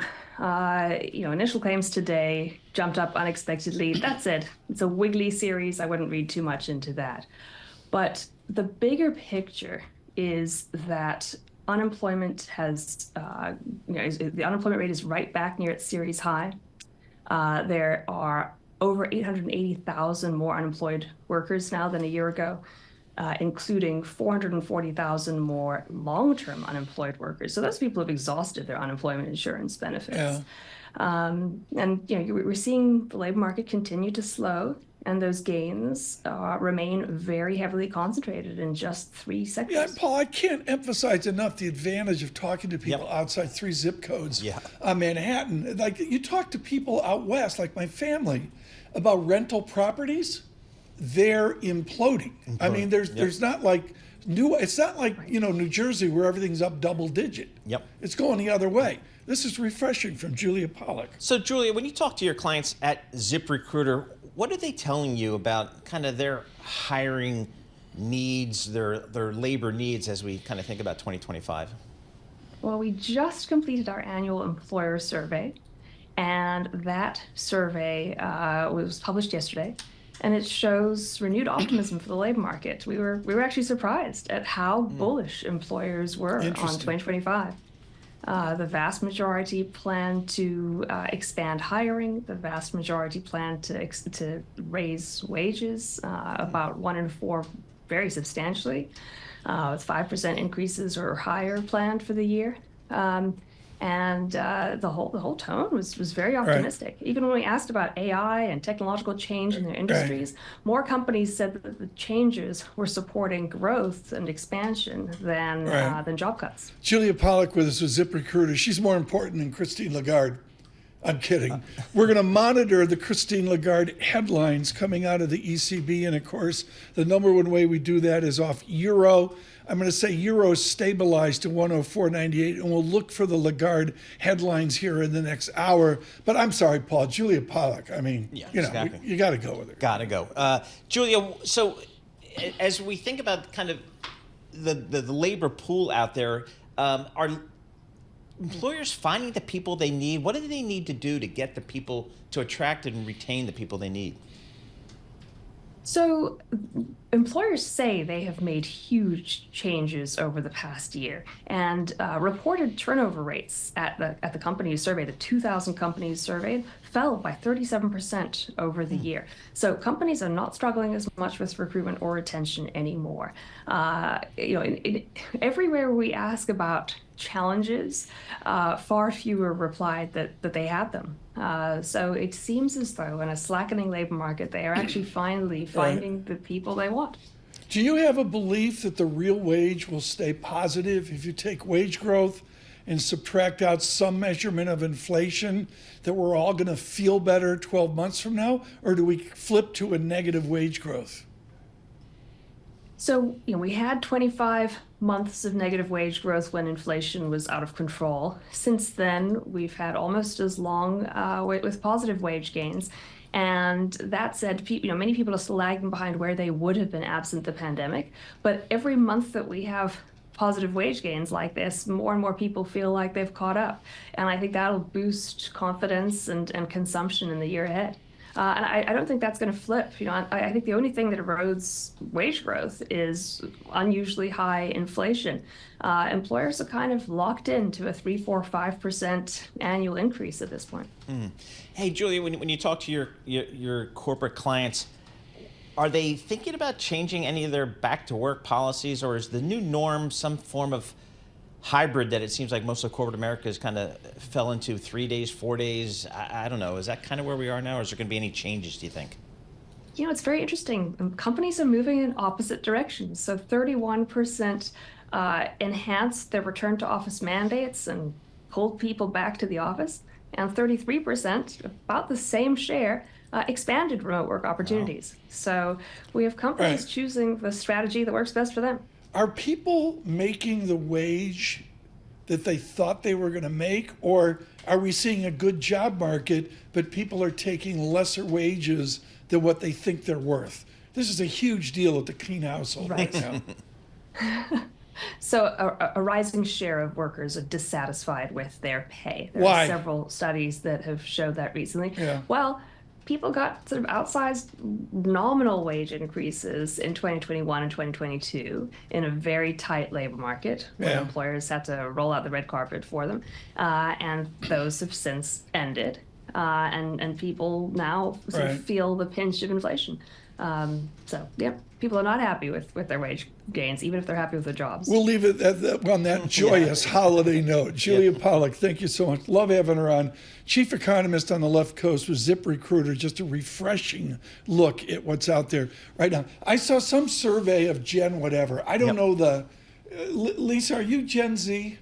I don't even know. Are you Gen millennial? Gen Z or are the really young ones. You're not a baby boomer. No, the Zs are like the 12 to 27s, I think. Yeah. Whatever, but one of those Gen crews, they said, what's the average wage you need to survive on? Yeah. And it was 200-something thousand a year. Hello. Yeah. I'm like, I remember when you made $100,000 and you thought, that's it, my career's over, done. This is success. First job, Payne Weber, 1986, $22,500. $22,000, and you said thank you. And we partied like rock stars. Yes. Yeah. Back in the day. And there was that bar underneath the bridge there in Grand Central Station. Yep. There's a plaque for Paul Sweeney. Exactly. But you made $22,000. Yep. And you knew there was a future. There was like, just go to work and do it. And that's I don't. It's true. I started at $18,000 at a local newspaper. I got you beat. There you go. All right. Do you think it's the housing now? I mean, the kids have these rents that are just onerous, to say the least. Plus, they have school debt. That's the other thing. I think that's the other thing that's different. More school debt than what we had. Yeah. Exactly. Julia Pollack, thank you so much. I had to cut her off because I got Lagarde headlines. The president of the European Central Bank, Lagarde, saying the economy losing momentum. She does see a resilient labor market. Thank you. We just heard that from Julia Pollack. Demand for labor continues to weaken. The economy should strengthen over time. Now, there's a Lagarde quote. Yep.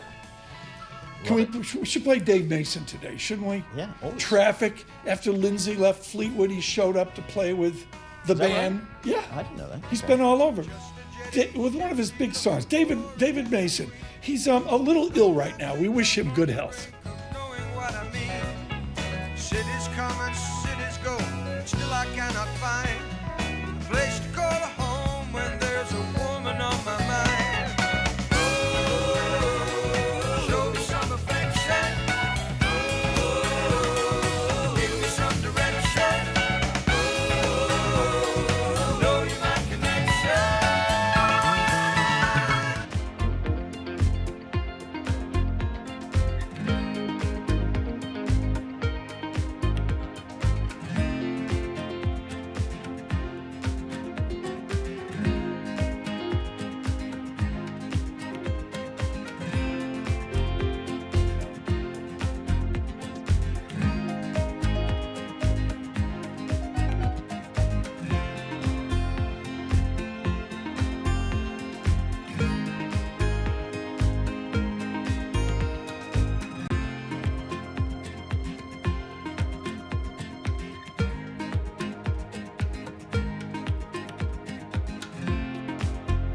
This is Bloomberg Surveillance with Tom Keene and Paul Sweeney. I'm sorry, it's a boom economy, and that's what we're adjusting to. Neither party seems to want to take on deficits at all. With Lisa Mateo on markets. Stocks are coming off of another record high. And Michael Barr with news. Tensions between the U.S. and China have heated up even more. The best in economics, finance, investment, and international relations. This is Bloomberg Surveillance on Bloomberg Radio. Good morning, everyone. Tom Keene, Paul Sweeney, Michael Barr, Lisa Mateo. We join on YouTube around this world. Good morning on your commute across the nation. It is the foundation of New York capitalism. It is the boardroom of the New York Stock Exchange. I've done many events there over the years. You go up the smaller elevators off the trading floor into the room that goes truly back to the late Victorian, even into 1906, 1908 era.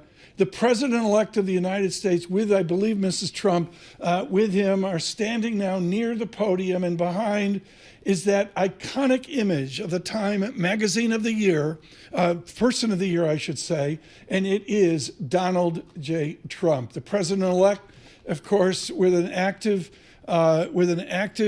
schedule into December, and as Paul Sweeney mentioned with Professor Schiller, of course, front and center.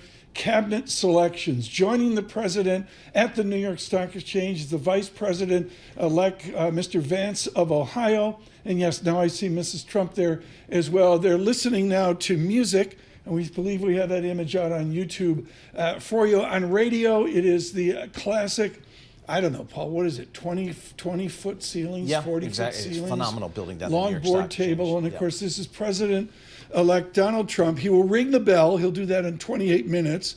Maybe Christine Lagarde will help him ring the bell. She's speaking in Frankfurt right now. But music playing here, and we're waiting now to hear from the president-elect. He's had a fractious relationship with Wall Street over the years. I'm sure there'll be kind words here today, as there always is. But nevertheless, it is the Time Person of the Year. Here now, the president-elect of the United States.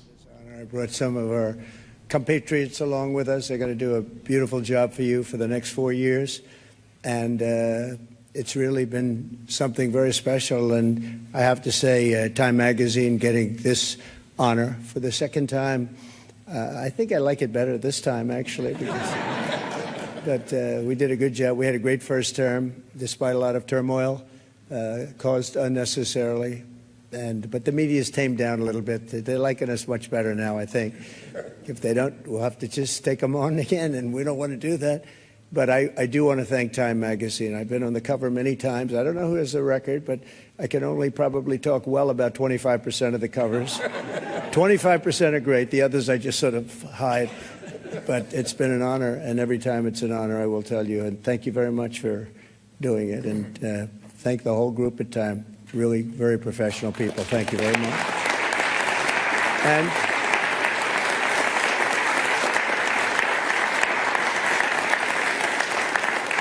And to Jeff and all of the people from the New York Stock Exchange. He knows how much I like it, because many years ago I bought a building across the street. I wasn't going to buy it. Then I said, you know, it's right next to the New York Stock Exchange. I'm going to buy it. We've had great success. 40 Wall Street, we've had tremendous success with it.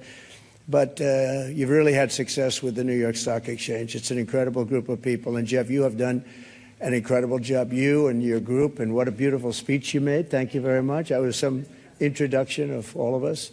But we've gone up since the election. I was just told by Scott, everybody said, you have to pick Scott Bessent. He has to be the one chosen for Treasury. Where is Scott? Let's see. He's around here someplace. He's around here. He told me we picked up $3 trillion since the election day. And I said, well, that's good, but what about before the election day? He said, we picked up some money there because they thought you were going to win. I said, I like this guy. He's going to be my Treasury Secretary.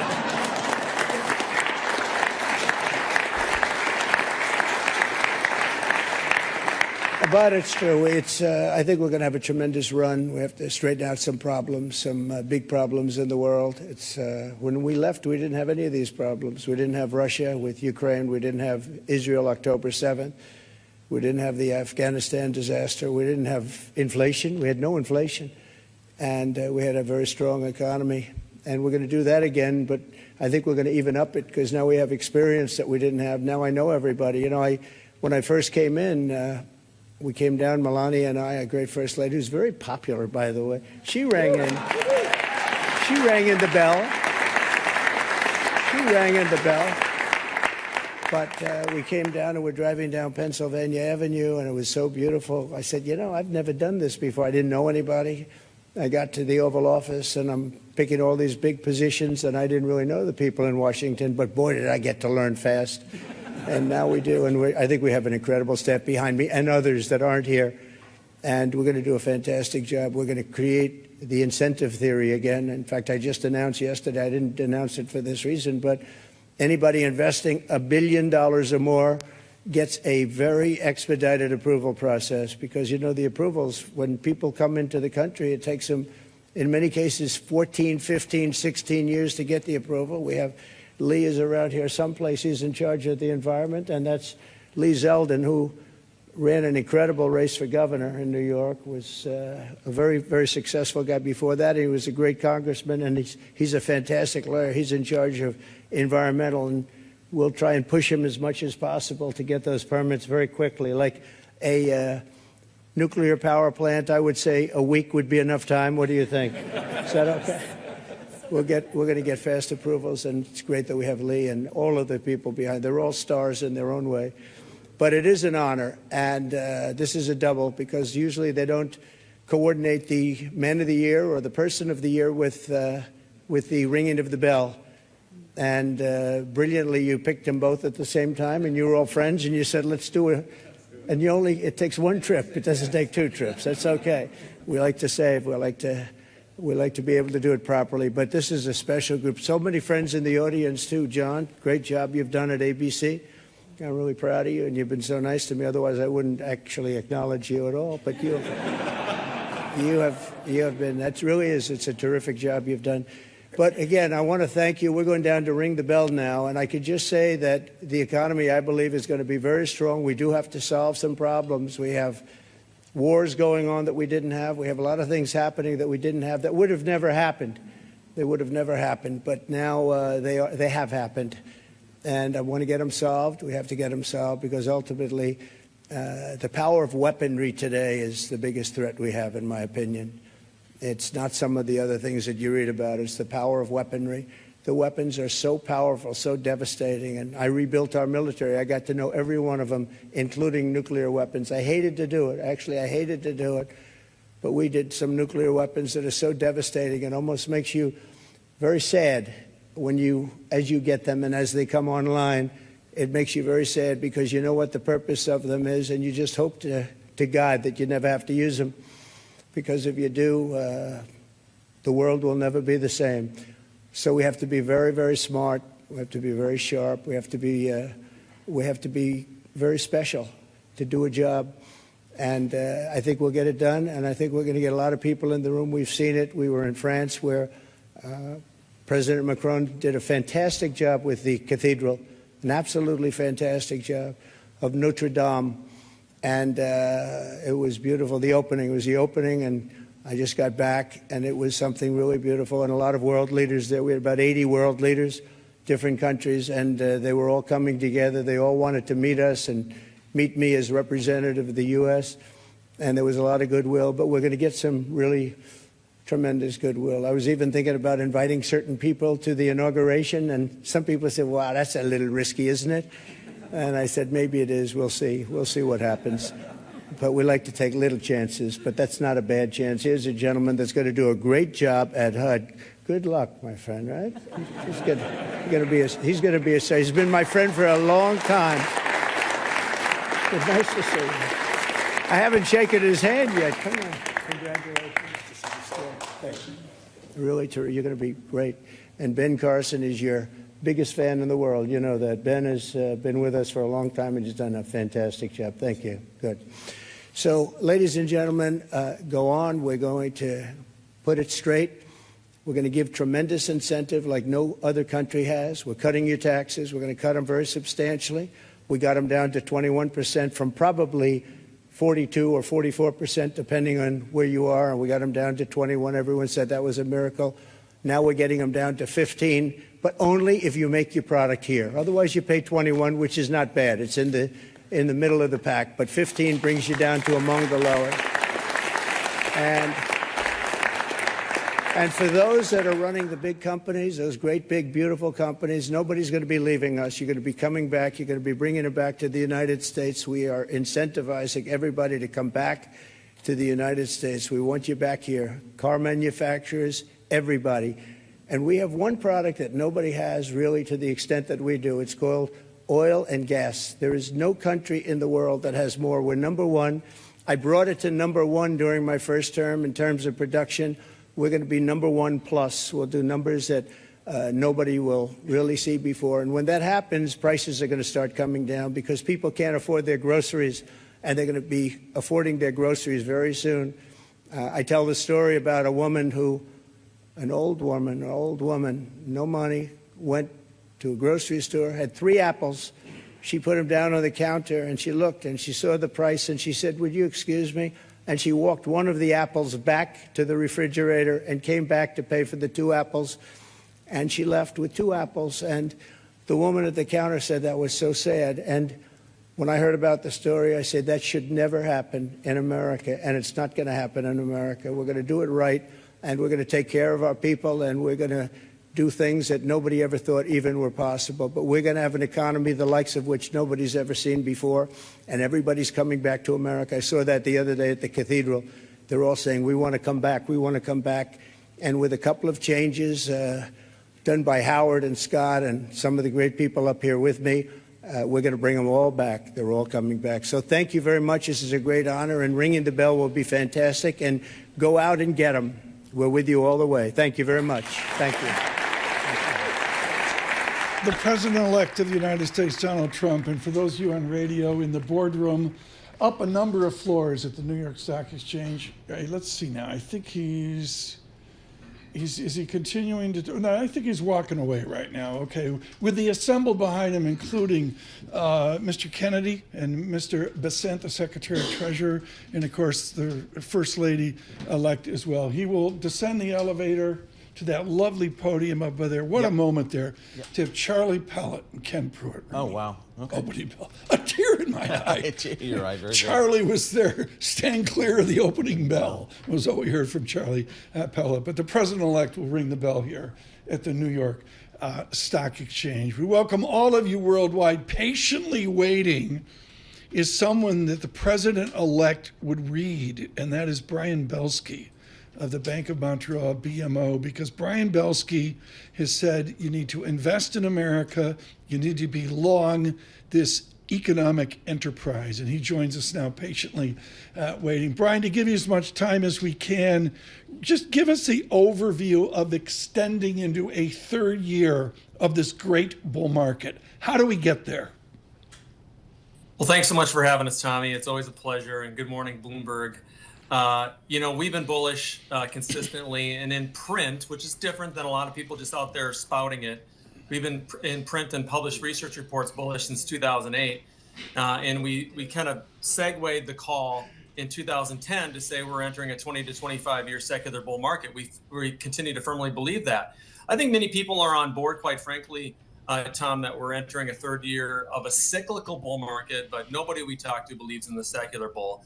We still think that the best asset in the world are equities in the United States, followed pretty closely by Canada, by the way. We think developed markets will be led by these 2 countries for years and years to come. Right. We still think Europe's in trouble. We still think emerging markets is in trouble. And we think that stock picking is going to reign supreme. And we've already started to see some of that with small caps doing what they've done. And so we think that there's a long runway here, Tommy. The hallmark of a Belsky report, which you hate, folks, is 9 dense pages of acuity. You'd never believe it, but it's one of the most difficult, onerous reports to read because it's so tense, so intelligent. Brian, within that, do you see double-digit earnings growth and legitimate free cash flow growth?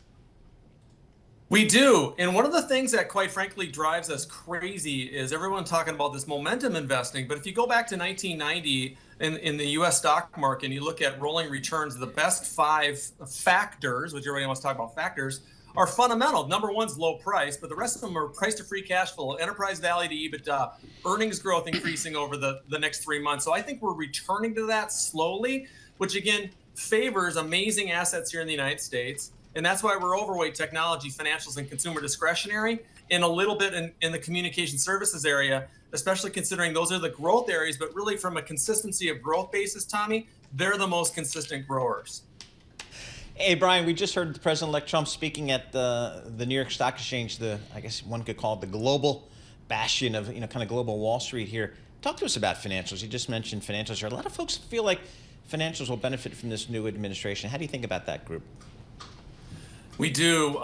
We've been very thematic players and very bullish for financials for a while with this theme of scale, Paul, meaning the big financials, the big money center banks, because they have multi-divisional assets from wealth to personal to commercial banking to investment banking. We think that they're going to see massive deregulation. And why? Because we think those medium-sized banks, a lot of regionals, can't compete with the big money center banks, let alone the Canadian banks coming down to the U.S. to compete.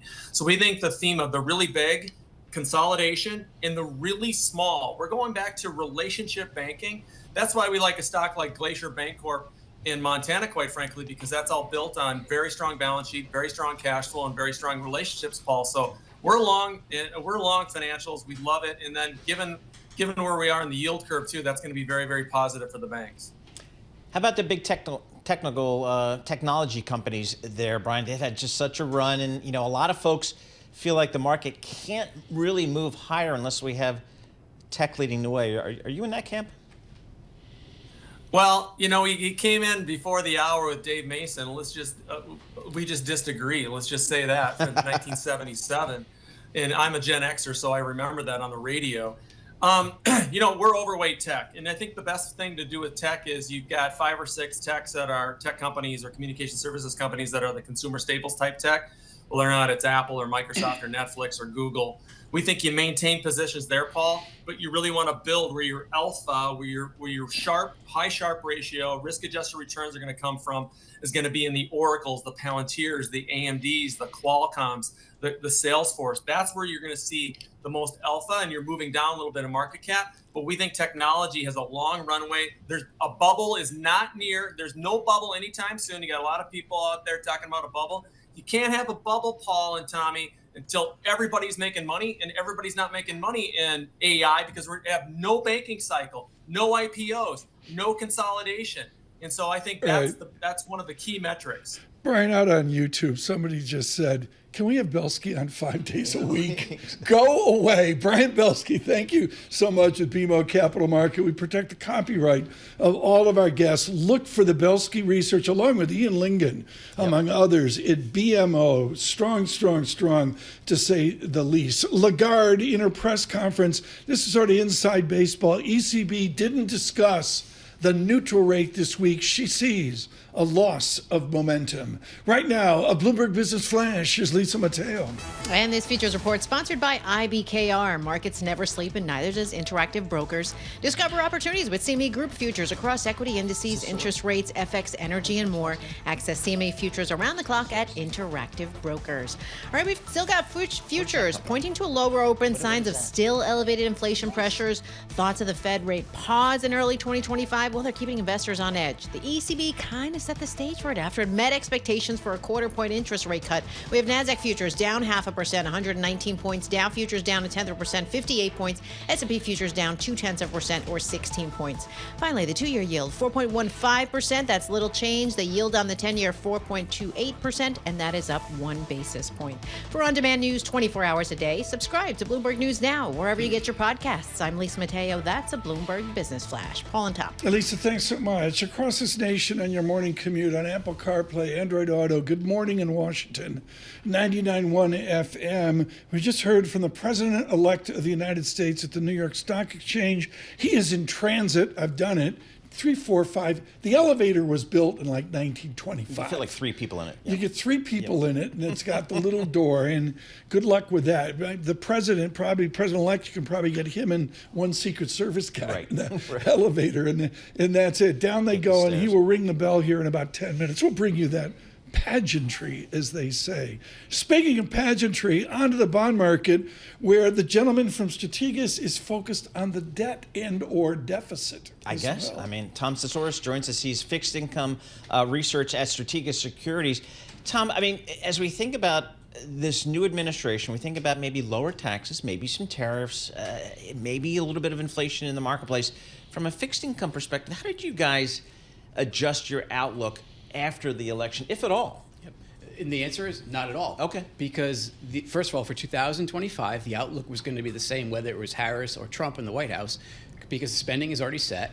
In fact, the only real variable is revenue, and that's actually going to come in on the higher than expected side. So the deficit should shrink next year. The question becomes 2026. And so there's this argument, well, are tax cuts going to be more deficit inducing than spending? Maybe they are. But what we're talking about is maybe adding another $200 billion to a deficit that has gone from $1 trillion to $2 trillion. At some point in time, it's a rounding error. Now it's material, but it's not the key point here. We're talking about still $1 trillion plus deficits, no matter who's in the White House. Mm-hmm. And I think that's what the bond market saw and has again adjusted for it. There's going to be a supply issue no matter who was there. All right, I'm not a bond. I'm an equity guy. But when I see the Fed cutting rates, yet I saw the Treasury market, I mean, the yield's going higher. Yep. What's going on out there? Is people really concerned about that inflation? Well, it's sentiment. Like we can say, it's that old argument. The market can remain irrational longer than you can remain as solvent. Right. And I think that's what happened. The Trump trade took off. Did that quote come from Jason Trenner? It's a very logical quote, so I can understand why you might think so. But the sentiment was simply put, the Trump trade was going to cause the dollar to spike, the yield curve to steepen, bank stocks to rally, and that's exactly what we've seen. And then all of a sudden, one day people say, okay, has this gone too far? What does this really mean? Now we're at the point where, for example, with the new Treasury Secretary nominee, some confidence has come back that the bond market is not going to be dominated by runaway vigilantes. So reality is setting in that, we're going to have a deficit problem at some point in time. We're going to have a second wave of inflation. But these were going to happen no matter who was in the White House. Jason Trenner to join us on Fed Day, December 18th. He's going to be brilliant because he takes his cue from you. What are you telling Mr. Trenner about the cut and then what? Well, we got a cut coming in December. It's locked in. The market says it's then locked. What? Pause. CPI number yesterday is telling us that it's sticky. It's not going to come down as quick as the Fed wanted to. And if you keep cutting, it's going to start to accelerate. It's going to accelerate anyway, but if you keep cutting, it's going to accelerate sooner. So they need to see more data. The labor market is showing continued small cracks here, and I think it will continue to do that into next year. So that means that the Fed cuts in December, they pause in January, and if assuming that the labor market continues to show some seasonal weakness in Q1, then they cut again in March. Credit risk here. How much credit risk should investors be taking here? Because you can sit and hide out at a 2-year Treasury at 4.15%. We've been very conservative with our management of our portfolios that we manage at Strategas, and we've been exclusively investment grade. Now, within investment grade, we still have a pretty good sized overweight, so we're very comfortable with, we'll call it, large cap investment grade names, especially as you look out towards 2025, where we see really no risk right now of a recession, and that's really the risk when you're looking at investment grade credit. High yield's a different story. It's very, very tight. And you're always four quarters. That's where the performance has been this year. I mean, really outperformance. It has. And the problem with high yield, and for many bond managers, is one, it may not be part of your index. So with high yield, you're always 4 quarters away from default. Okay. And that's the problem that you face. So what are we looking at 2026? We could be looking at stress building. So high yield looks a little too rich to us. Investment grade, we're very comfortable with it. How about all the investment grade new issuance? I mean, just since September was a record month of new issuance. I mean, what does that tell you about the market? It feels like people are pretty comfortable out there. Well, I think what we saw in September was 2 things. 1, the drop in interest rates over the summer, and 2, borrowers who wanted to get ahead of the election. They wanted to refi before the election because they didn't know what the results were going to be. Gotcha. And now we should see a little bit of a lull. I'm looking here again. We're coming up here 5 minutes away from the pageantry of the president-elect of the United States at the New York Stock Exchange. We can see now the imagery. I see a big ad for Time Magazine. Of course, they've named the president-elect Person of the Year. I think no surprise there at all. He just made comments with Paul. I was surprised. Like, he called up everyone and said, you got to be in New York. You got to get down to the New York Stock Exchange. So a lot of his cabinet appointees were there behind him there at the New York Stock Exchange, including as well as his wife. Yeah, Melania. Mr. Kennedy was there, and the Vice First Lady was President-elect there. The Secretary of Treasury designate was there, and a few others as well. Assembled, and we're waiting for this. We'll bring it to you in a moment. A more populated floor today than not. Link in, Tom Tesouris, your bond world into equity worlds. Are they correlated day to day, or are they disparate?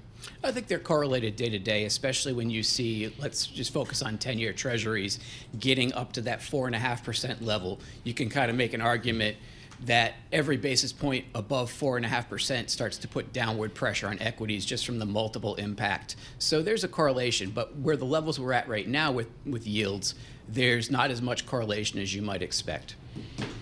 So in the fixed income space, I mean, how concerned are you? How's the credit quality out there that you see? It seems like we haven't had a credit problem in investment grade. Even in high yield, we haven't had much of an issue. I guess it's all the stimulus that came in.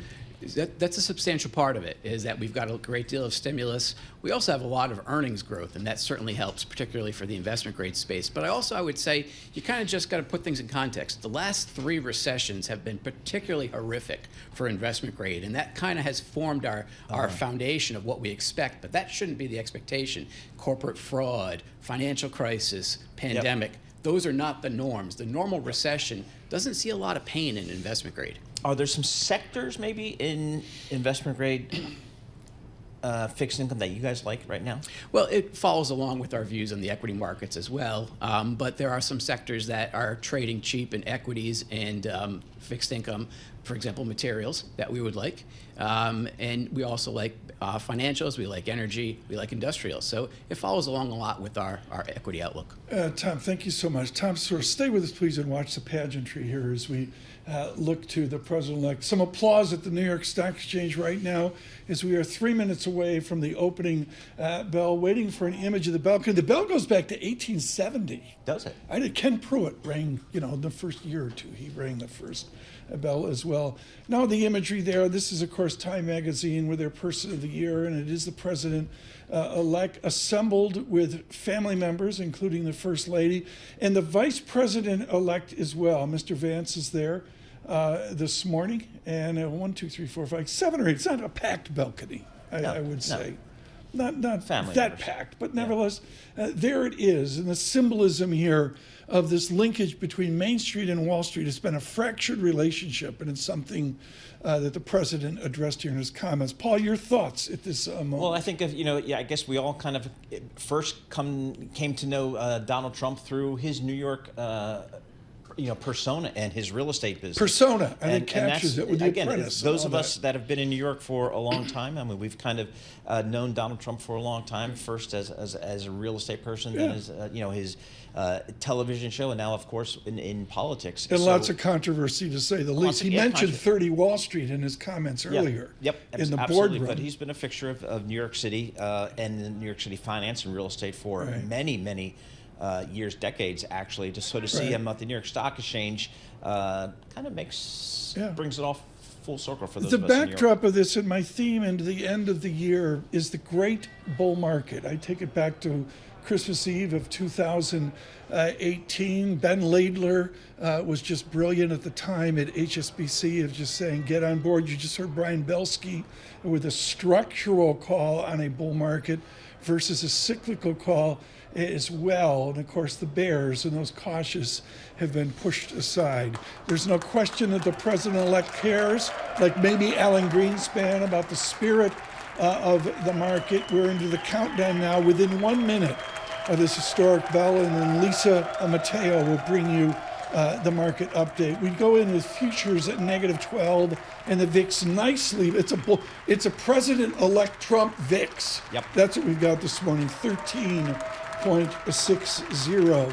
For those of you on YouTube around the world, the imagery of the president-elect to ring the bell. Come on, I want Mrs. Trump to step forward. Elbow him right out of the way, and the First Lady should ring the bell. I mean, we'll see what we see here as well. We welcome all of you on YouTube around the world, across the nation, and of course on Bloomberg Radio on your morning commute.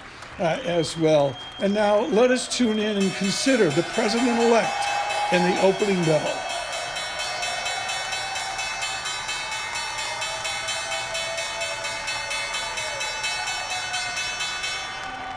I finally let up with the button. I thought that was an unseemly long opening bell. Yeah, he's president-elect. He can do whatever he wants. And again, here looking at the markets, we'll get to Lisa in just a moment with the reporting. But kind of a mix here today. But it's been a tremendous year for the S&P 500, Tom, up 26-27%. Yeah, so the indexes are just had a wonderful year. The heritage of what we do, I mean, we make jokes about the triple leveraged all cash fund.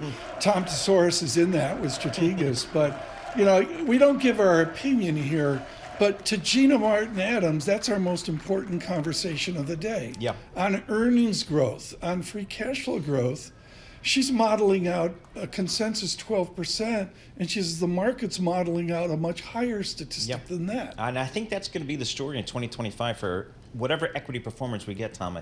It feels like it's going to be really earnings driven as opposed to geopolitics, the Federal Reserve, other types of drivers historically that we've seen in the marketplace. It's going to be a year perhaps when you hear some of these strategists talking about earnings going to need to come through in a big way to move this market higher. We have to see, and the American consumer is continuing to be buoyant. You mentioned that earlier, the 70% of the American economy. We look at equities, bonds, currencies, commodities, and of course the stock stories of the day. From the Interactive Broker Studios, our Bloomberg Business Flash, Lisa Mateo.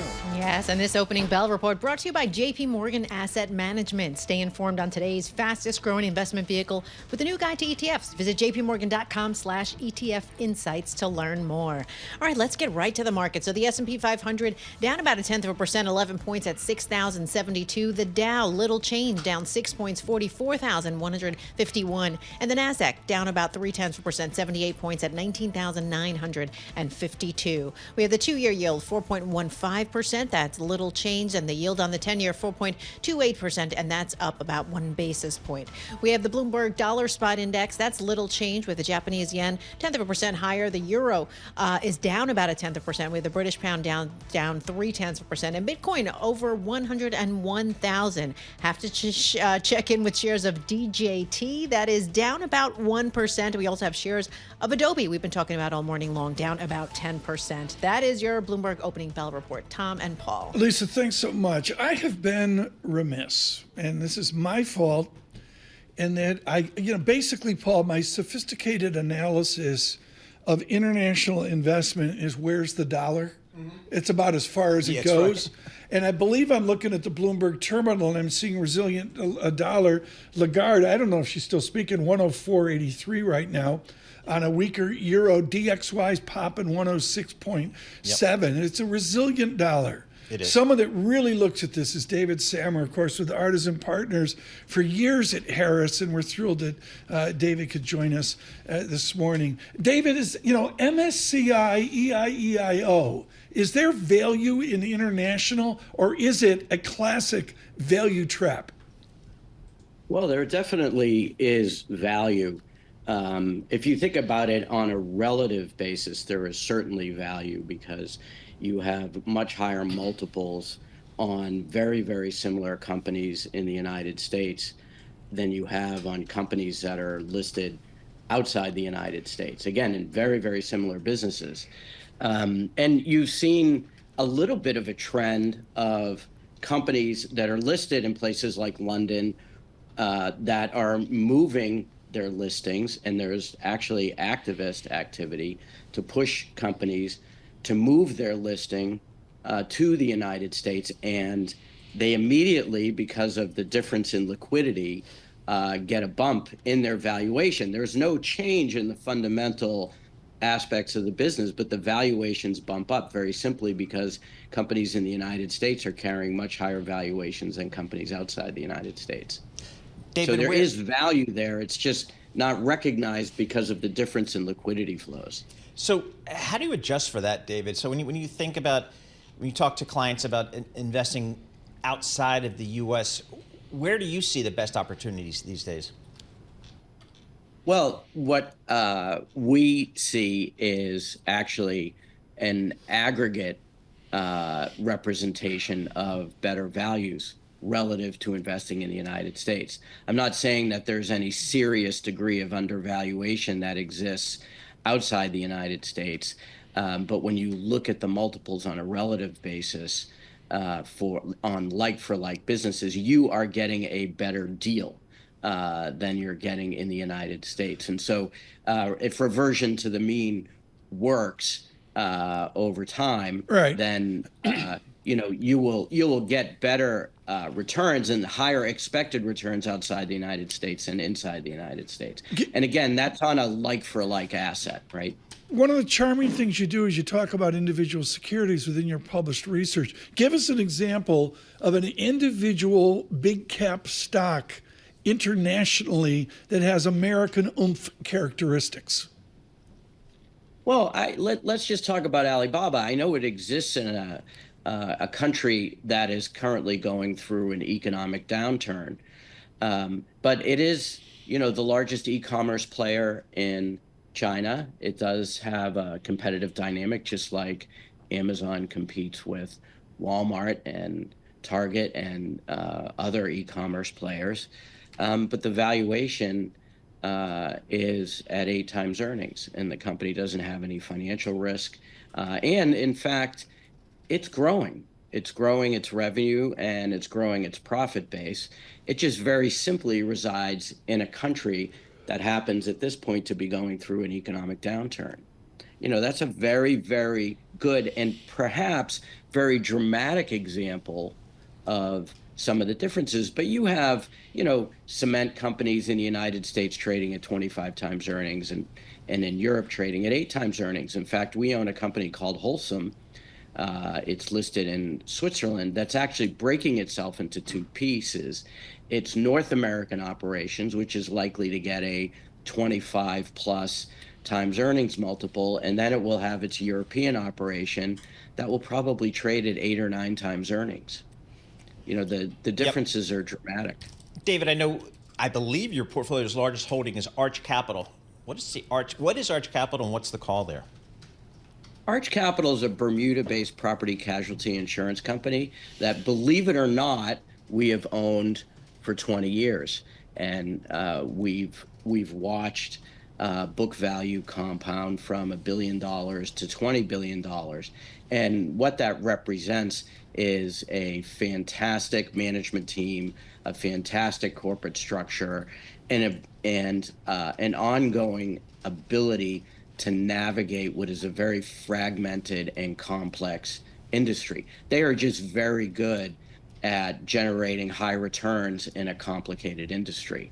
And that's the gist of Arch Capital. What'd you learn from the banking crisis? I mean, your association, David Samra, folks with us now, international, which I'm not doing enough of, with Artisan Partners out in Milwaukee. And, I look at David Harrow and David Samra and the rest of the international value compound. Paul mentioning Milwaukee here is a really lodestone of long-term management. What did you learn from the banking debacle of Switzerland 18 months ago? Well, what we learned, banks are inherently leveraged institutions. And the moment that you slip on a banana peel, and what I mean by that is make bad decisions about the asset side of your balance sheet. And so the moment that you slip on a banana peel in an inherently leveraged institution, that becomes devastating. And so the culture inside of a bank is what really matters. And because banks are integral to any economy, we all live in credit-driven economies, and one large bank can cause significant issues for the entire banking system and the entire economic system. And so what I think that the larger universe learned is we cannot operate with the same type of leverage that we operate with pre-financial crisis. And post-financial crisis, we need to be despite having larger capital requirements, we need to be very diligent about the culture that exists inside some of these larger organizations. And maybe the European distinction. David Sammer, thank you so much with Artisan Partners at Milwaukee there. Paul, this is my fault. We haven't done international enough. I mean, we only do Damien to keep Damien happy. Exactly. Other than, I've been really remiss on this. Did you see Brazilian real? The new weakness, like a 6 almost. Okay. All right. I mean, there's these little stories, folks, that are off, what's Apple doing today radar. Lagarde stopped speaking. The press conference is over. They'll debate the neutral rate in Europe the more as they get closer to it. I'll have McKee translate that. I'm lost in translation. He's the one. Well. Red and green on the screen right now. Dow up 6. NASDAQ off 0.5%. With our news in New York City, Michael Barr. Thank you very much, Tom. Paul, Lisa. President-elect Donald Trump said he would use U.S. support for Ukraine as leverage against Russia to negotiate an end to the war in an interview with Time magazine. Trump, a longtime skeptic of continued assistance for Ukraine in its fight to repel Russia's invasion, was pressed in the interview published today on whether he would continue providing assistance for Kyiv. Meanwhile, Trump was named Time magazine's Person of the Year. He spoke to reporters about the honor and his next term in office just before he rang the opening bell at the New York Stock Exchange. I could just say that the economy, I believe, is going to be very strong. We do have to solve some problems. We have wars going on that we didn't have. We have a lot of things happening that we didn't have that would have never happened. They would have never happened, but now they have happened. And I want to get them solved. We have to get them solved because ultimately the power of weaponry today is the biggest threat we have, in my opinion. Meanwhile, Donald Trump has invited China's President Xi Jinping to his inauguration in January. The incoming White House press secretary confirmed reports. China's foreign ministry says it has no response to offer at this time. South Korea's opposition has filed a second impeachment motion against President Yoon Suk-yeol. The motion was filed after Yoon made a defiant speech earlier in the day in which he tried to justify his shock martial law declaration last week and insisted he would fight any case against him. Yoon through an interpreter. I decided to invoke martial law, judging the current situation of the country's national affairs being paralyzed as a state of administrative and judicial collapse caused by social disturbance. The impeachment motion has a higher likelihood of passing as more ruling party members indicate they will support it with at least 8 votes needed from the ruling party to pass. Fire officials in Southern California say firefighters continue to battle the Franklin fire in Malibu. About 6,300 people are still evacuated from their homes. It is about 7% contained. Global news 24 hours a day and whenever you want it with Bloomberg News Now. I'm Michael Barr, and this is Bloomberg. Tom, Paul, Lisa. Michael Barr, thanks so much. In this swirl that's out there, there's got to be like a keel of a boat. There's got to be like one thing I look at within Lagarde in Frankfurt, the president-elect, this, that, all the stock stories Lisa's got. Paul, the 10-year real yield, 1.97%, really is just churning. I mean, it hasn't given me an action point, like above 2% or below 1.90%. When everything's said and done, and Tom Sator's alluded to this, there's just this thing going on. Yeah, it feels like, we talk to folks like Ira Jersey, for example, Bloomberg Intelligence. He kind of feels like we're in a little bit of a trading range here as you look at, the 10-year Treasury here, 4.29% here. It kind of feels like 4.5% is kind of the trading range that we've seen here. And until we get a better sense of where the Fed's going to go, Tom. We're going to see. We've got headlines. Donald Trump speaking right now. We're trying to get that for you. He's talking about what matters to Bloomberg Surveillance, and that is a dividend in capital gain taxes. That according to CNBC right now. Red and green on the screen with the VIX 13.77. Thank you out on YouTube. Subscribe to Bloomberg Podcasts. This is Bloomberg Surveillance. Markets, headlines, and breaking news 24 hours a day on Bloomberg Radio, Bloomberg Television, and the Bloomberg Business app. This is a Bloomberg Business Flash. the Bloomberg Interactive Broker Studio, I'm Lisa Mateo. We've got stocks mostly lower. This is after NASDAQ closed above 20,000 for the first time yesterday following CPI data. This morning, more economic data out. Jobless claims rose from the prior week, topping estimates. U.S. wholesale inflation, that unexpectedly rose in November as the cost of food picked up. This morning, the NASDAQ down 0.4%, 83 points, 19,950. The Dow up 0.1%, 44 points, 44,193. The S&P 500 down 0.2%, 15 points at 6,068. The 2-year yield 4.15%. That's little change, and the yield on the 10-year 4.29%, and that's up 2 basis points. We're following shares of Tesla this morning. They're down more than 1.5%, and this is after the stock closed at an all-time high yesterday. That was amid a $556 billion rally in the past 6 weeks.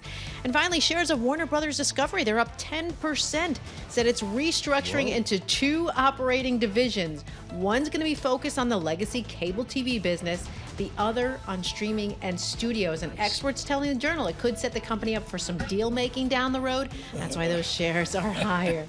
As far as after the close, we're on to Broadcom and Costco. That is your Bloomberg Business Flash. Tom and Paul. Oh, Paul Sweeney, what took so long? Exactly. Yeah, I think these companies, obviously, they're just trying to align their assets where they think the growth is going to come from, and that is going to be from the streaming business. So you align your streaming assets with your content creation assets, i.e. your studio, and you kind of cut everything else loose. From 2018, I'm trying to get the chart back here. I think I've got it. From 25 down to 7, and we've exploded up to 11. I'll give them that. They got the stock pricing back to where it was a year ago, collegially. Yep. But I mean, it just, I look at the free cash flow. I mean, look at the FA screen right now, and there's just, where's the growthiness? I don't see revenue growthiness. I got an EBITDA margin, and they're managing that. Mm-hmm. I'll give them that. But where's the growthiness? It's, you hope you can replicate what Netflix has done, Tom, there, where the growthiness comes from growing your subscribers and charging them more every month. I'm looking at Gautam Mukunda, and I'm doing selfies with him, Yale School of Management. And of course, down in the New York Stock Exchange right now, the president is working the floor. It's like he's selling takeout at McDonald's. He's going from floor to floor. You know who's missing here? Art Cashin. Yes, exactly right.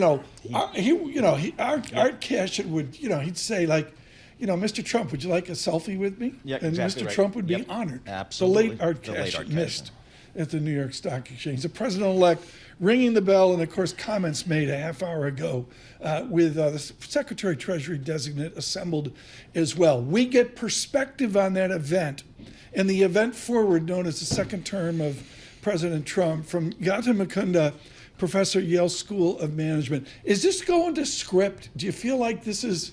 it's not Grover Cleveland Alexander, but do you get the feeling into a second term it's working out? Well, it depends on what you mean by working out. The script is what I think a lot of people anticipated, and so far... His comments this morning were sort of on script. They were on script, they were normal, and I would say there are 2 scripts.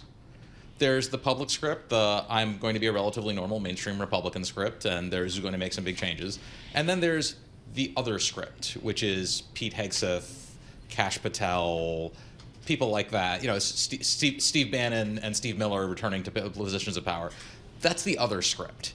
And that one also seems to be proceeding forward. Now, which of those 2 scripts will be dominant for the next 4 years is kind of the ultimate question. But that's going to decide a lot of things. How do you think this U.S. Senate is going to deal with some of the more controversial nominations for cabinet positions by President-elect Trump? That's the big question. Opposition seems to have focused in on Pete Hegseth, largely because every week there seems to be another new Pete Hegseth scandal, and they seem to be worried that there's more coming out. It looked like he was in a lot of trouble up until a couple of days ago when Joni Ernst kind of surprisingly said, well, I'm pretty open to him, clearly in response to a lot of pressure from the movement. If he's confirmed, it's hard to see. It's hard for me to imagine who won't be, because given just the number and quantity, and just the fact that the Defense Department employs over 2 million people. Wow. Pete Hegseth's last managerial experience ended when he was forced out for mismanagement and being drunk off his party. This is a problem. So if the Republicans are willing to bite the bullet and confirm him, it's hard for me to see who they wouldn't confirm. The book is picking presidents. It was important in October and into November, and maybe just as important now. I guess we have picked a president. Like all presidents, he will become overcome by events. Is Syria big enough where it's his first overcome by events? So Syria's huge. And he's going to get, however isolationist you want to be, he's going to get deeply acquainted with events in Syria. And as Tom Friedman said that today, countries tend to in the Middle East tend to either implode or explode, and Syria seems like it's in an explode phase, which will certainly ripple through. But I wonder how much his own tendencies towards disengagement will push in. He'll sort of say, look, if there are more refugee flows, that's not our problem. We're sort of stable. I would be more suspect that the thing that will draw him in is Ukraine. Ukraine is too big to be ignored, and it will just pull him in over and over and over again, because pressure to make a settlement, that's just not going to come easily. The two sides are so far apart on what they would demand that absent Trump essentially forcing the Ukrainians to surrender, which I cannot actually imagine him doing just because of the political blowback that he would feel, I'm not sure how he avoids getting tangled up in that. It's been a long time. I can't remember when we had a president come in for a second term, not, sequential. Grover Cleveland only happened once. Thank you very much. Is this a lame duck presidency? Yeah. So the analytics that's really interesting is we're seeing a contest of two forces here, for the sort of control of the Republican Party. So one, the reason that Matt Gaetz went down, the reason you saw initial opposition to Pete Hegseth, and I think the reason you're going to see a lot of people who are looking at Kash Patel and going, come on. Is going to be that for the first time since Trump took the Republican nomination in 2016, Republicans don't need him anymore, right? And need defined as we need to get reelected. So if he is not going to be on the ticket in 2028, absent sort of massive changes to the Constitution, and so they cannot say, well, I have to live with this or I have to support this because I need him. That story just went away. The flip side is his control over the base of the Republican Party has no precedent. He is more popular with Republicans than Eisenhower or Reagan. We have never seen anything like this. And the blowback of Republicans who stand against him is very real. I got to sum this up, and we've only got 1 minute left, or a minute and a half. But Professor, this is so important. Apple went public 1980 today. On the Bloomberg terminal, this is from 1982. I had Grandpa Sweeney bought you 100 shares, Paul? Yep. $3,200. Okay. Apple, 100 shares, $32 per share. Yep. Split adjusted. With the dividends of $196,000, your $3,200 is now worth $213,000, nice. 20% per year. That's what the president-elect was talking about. Maybe not that articulate Bloomberg way, but that's the experiment, Professor, right? I mean, if we could all deliver that, one of my best friends is one of the world's best-selling fantasy novelists, and he bought Apple the day it went public. I asked him if he made more money off one of his books or Apple. His answer was the books, but it's a lot closer than you would think. But I mean, the basic problem here is we know that labor markets are sort of as tight as they can be. We know that the Fed will respond to faster economic growth by raising interest rates. We see that inflationary pressures have not gone away completely, and on some basic level, there are surely hard limits to the U.S. economy that mean that we couldn't possibly do 20% a year, wonderful as that would be. I would love to see what will really happen. And to me, where that growth trajectory will really come from is we're looking at biotech, and that places in there that there's that sort of deep technological progress that has been building for a generation, and you're starting to see the S-curve bend. Right. We're going to talk about that tomorrow, folks. Tomorrow, an extended conversation with Gene Munster and Dan Ives on this technology moment that we're seeing across America. I've seen a couple essays here in the last 48 hours just saying this embedded, not AI, but is embedded technology lift that we're getting is really quite substantial. Gautam Mukunda, thank you so much, with Yale School of Management. Brian Belsky was listed, and he's loving Dave Mason. He is? Dave Mason, way back. Not with Spencer Davis, but singing backups on this classic. Is that right? Good morning, good recovery, Dave Mason.